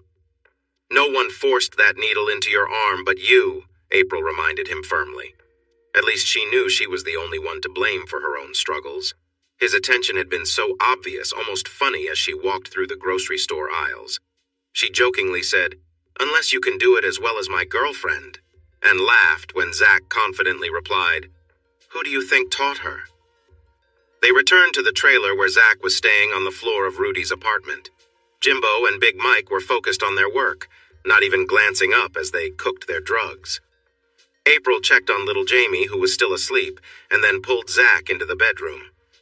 Get started, April instructed. Zach quickly brought in his guitar and some clothes that night. Initially, April didn't want to help him. She refused to show him how to use the drugs.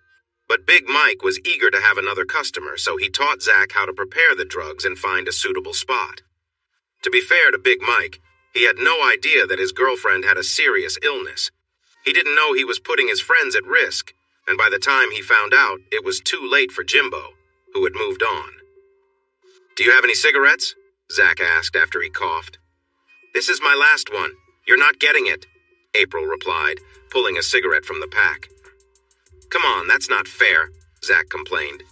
"This is Chris," he said when Sandra connected the call.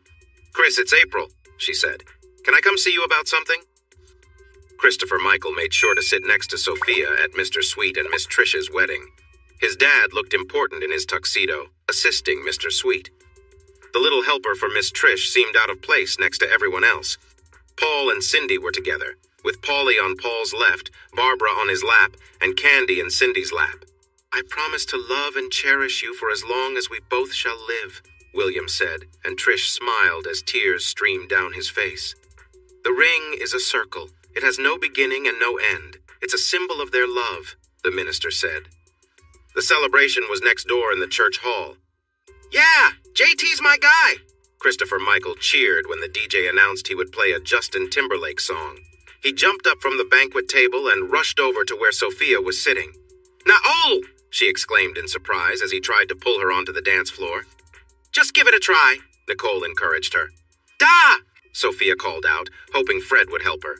"Just try," Fred signed to her. "You try doing what he does." "Come on, you'll really like it," Christopher Michael said with enthusiasm. Sophia was good at copying others, so she mirrored Christopher Michael's movements. She quickly noticed that whenever she felt a vibration, Christopher Michael would step forward with his right foot and turn. The vibrations were constant, and she began to move with them. "That's it, keep going," Christopher Michael cheered. "Woo, look at those kids." Sweet William laughed. He approached the disc jockey and handed him a $20 bill. "Keep that song playing, okay?" he said, pointing to the two kids dancing joyfully. "Are you sure that boy's white?" Fred joked with Chris as they recorded Christopher Michael and Sophia dancing. "He shines in the dark, he's so pale," Chris chuckled. "See?" Nicole signed when Sophia and Christopher Michael finally returned to the table, both a bit out of breath. "Try it out, it's fun, right?" In response, Sophia hugged her sister warmly. Fred joined them, placing the video camera on the table. "Hey there, want to dance?" Fred asked. "Yeah, right," Nicole said with a smile as she got up. "You just want a reason to be close to me." "That's dancing, isn't it?" Fred grinned. "That's the only kind I know," Nicole replied. Alicia leaned against Chris after he secured Cynthia in her car seat. "I really like weddings," she whispered to him. "Uh-huh, it's the champagne you like." He smiled and kissed her softly. "Take me home," she said playfully. "Get the kids to bed, then we can have some fun later." "Jamie?" Chris asked, nodding toward the girl buckled in the back seat. "She's staying over. She's coming to church with us tomorrow," Alicia replied. "Now hurry it up." "What about the baby?" he asked, gently rubbing her belly. "The baby will be okay," she assured him as she opened her car door. Chris glanced at the minivan next to theirs. Paul Robichaud was asleep in the back while Pam and Cindy hurried to get their kids seated. Paul had been drinking since the bar opened until the bartender cut him off. Cindy caught Chris's eye and quickly looked away, embarrassed. Sophia looked out the window of their SUV at Christopher Michael and smiled as he glanced over. She raised her hand with her thumb, forefinger, and pinky out, signaling, "I love you." Her smile grew wider when he returned the gesture and sent her a friendly kiss. "Hey, Dad, hold on to this, okay?" Christopher Michael said, tapping Chris's tuxedo sleeve. "You'll need it when Sophia and I get married." "Hang on," Alicia said with a smile. "How do you know she'll want to marry you?" "What?" Christopher Michael replied, shocked that she would ask that question. "Come on, look at me. I am amazing, just like a bag of M&Ms. "Hey, don't call your mom a mean name," Chris said firmly. "A bag of M&Ms?" Alicia asked. "Isn't it usually a bag of chips?" "Oh, right, they melt in your mouth, not in your hands," Christopher Michael said with a grin. "Christopher Michael, that's gross!" Alicia shouted, trying her best not to giggle. Thanks for watching this video. Don't forget to subscribe to Infidelity Plus to stay updated with more captivating tales of infidelity and payback. Turn on notifications so you're the first to see our latest content.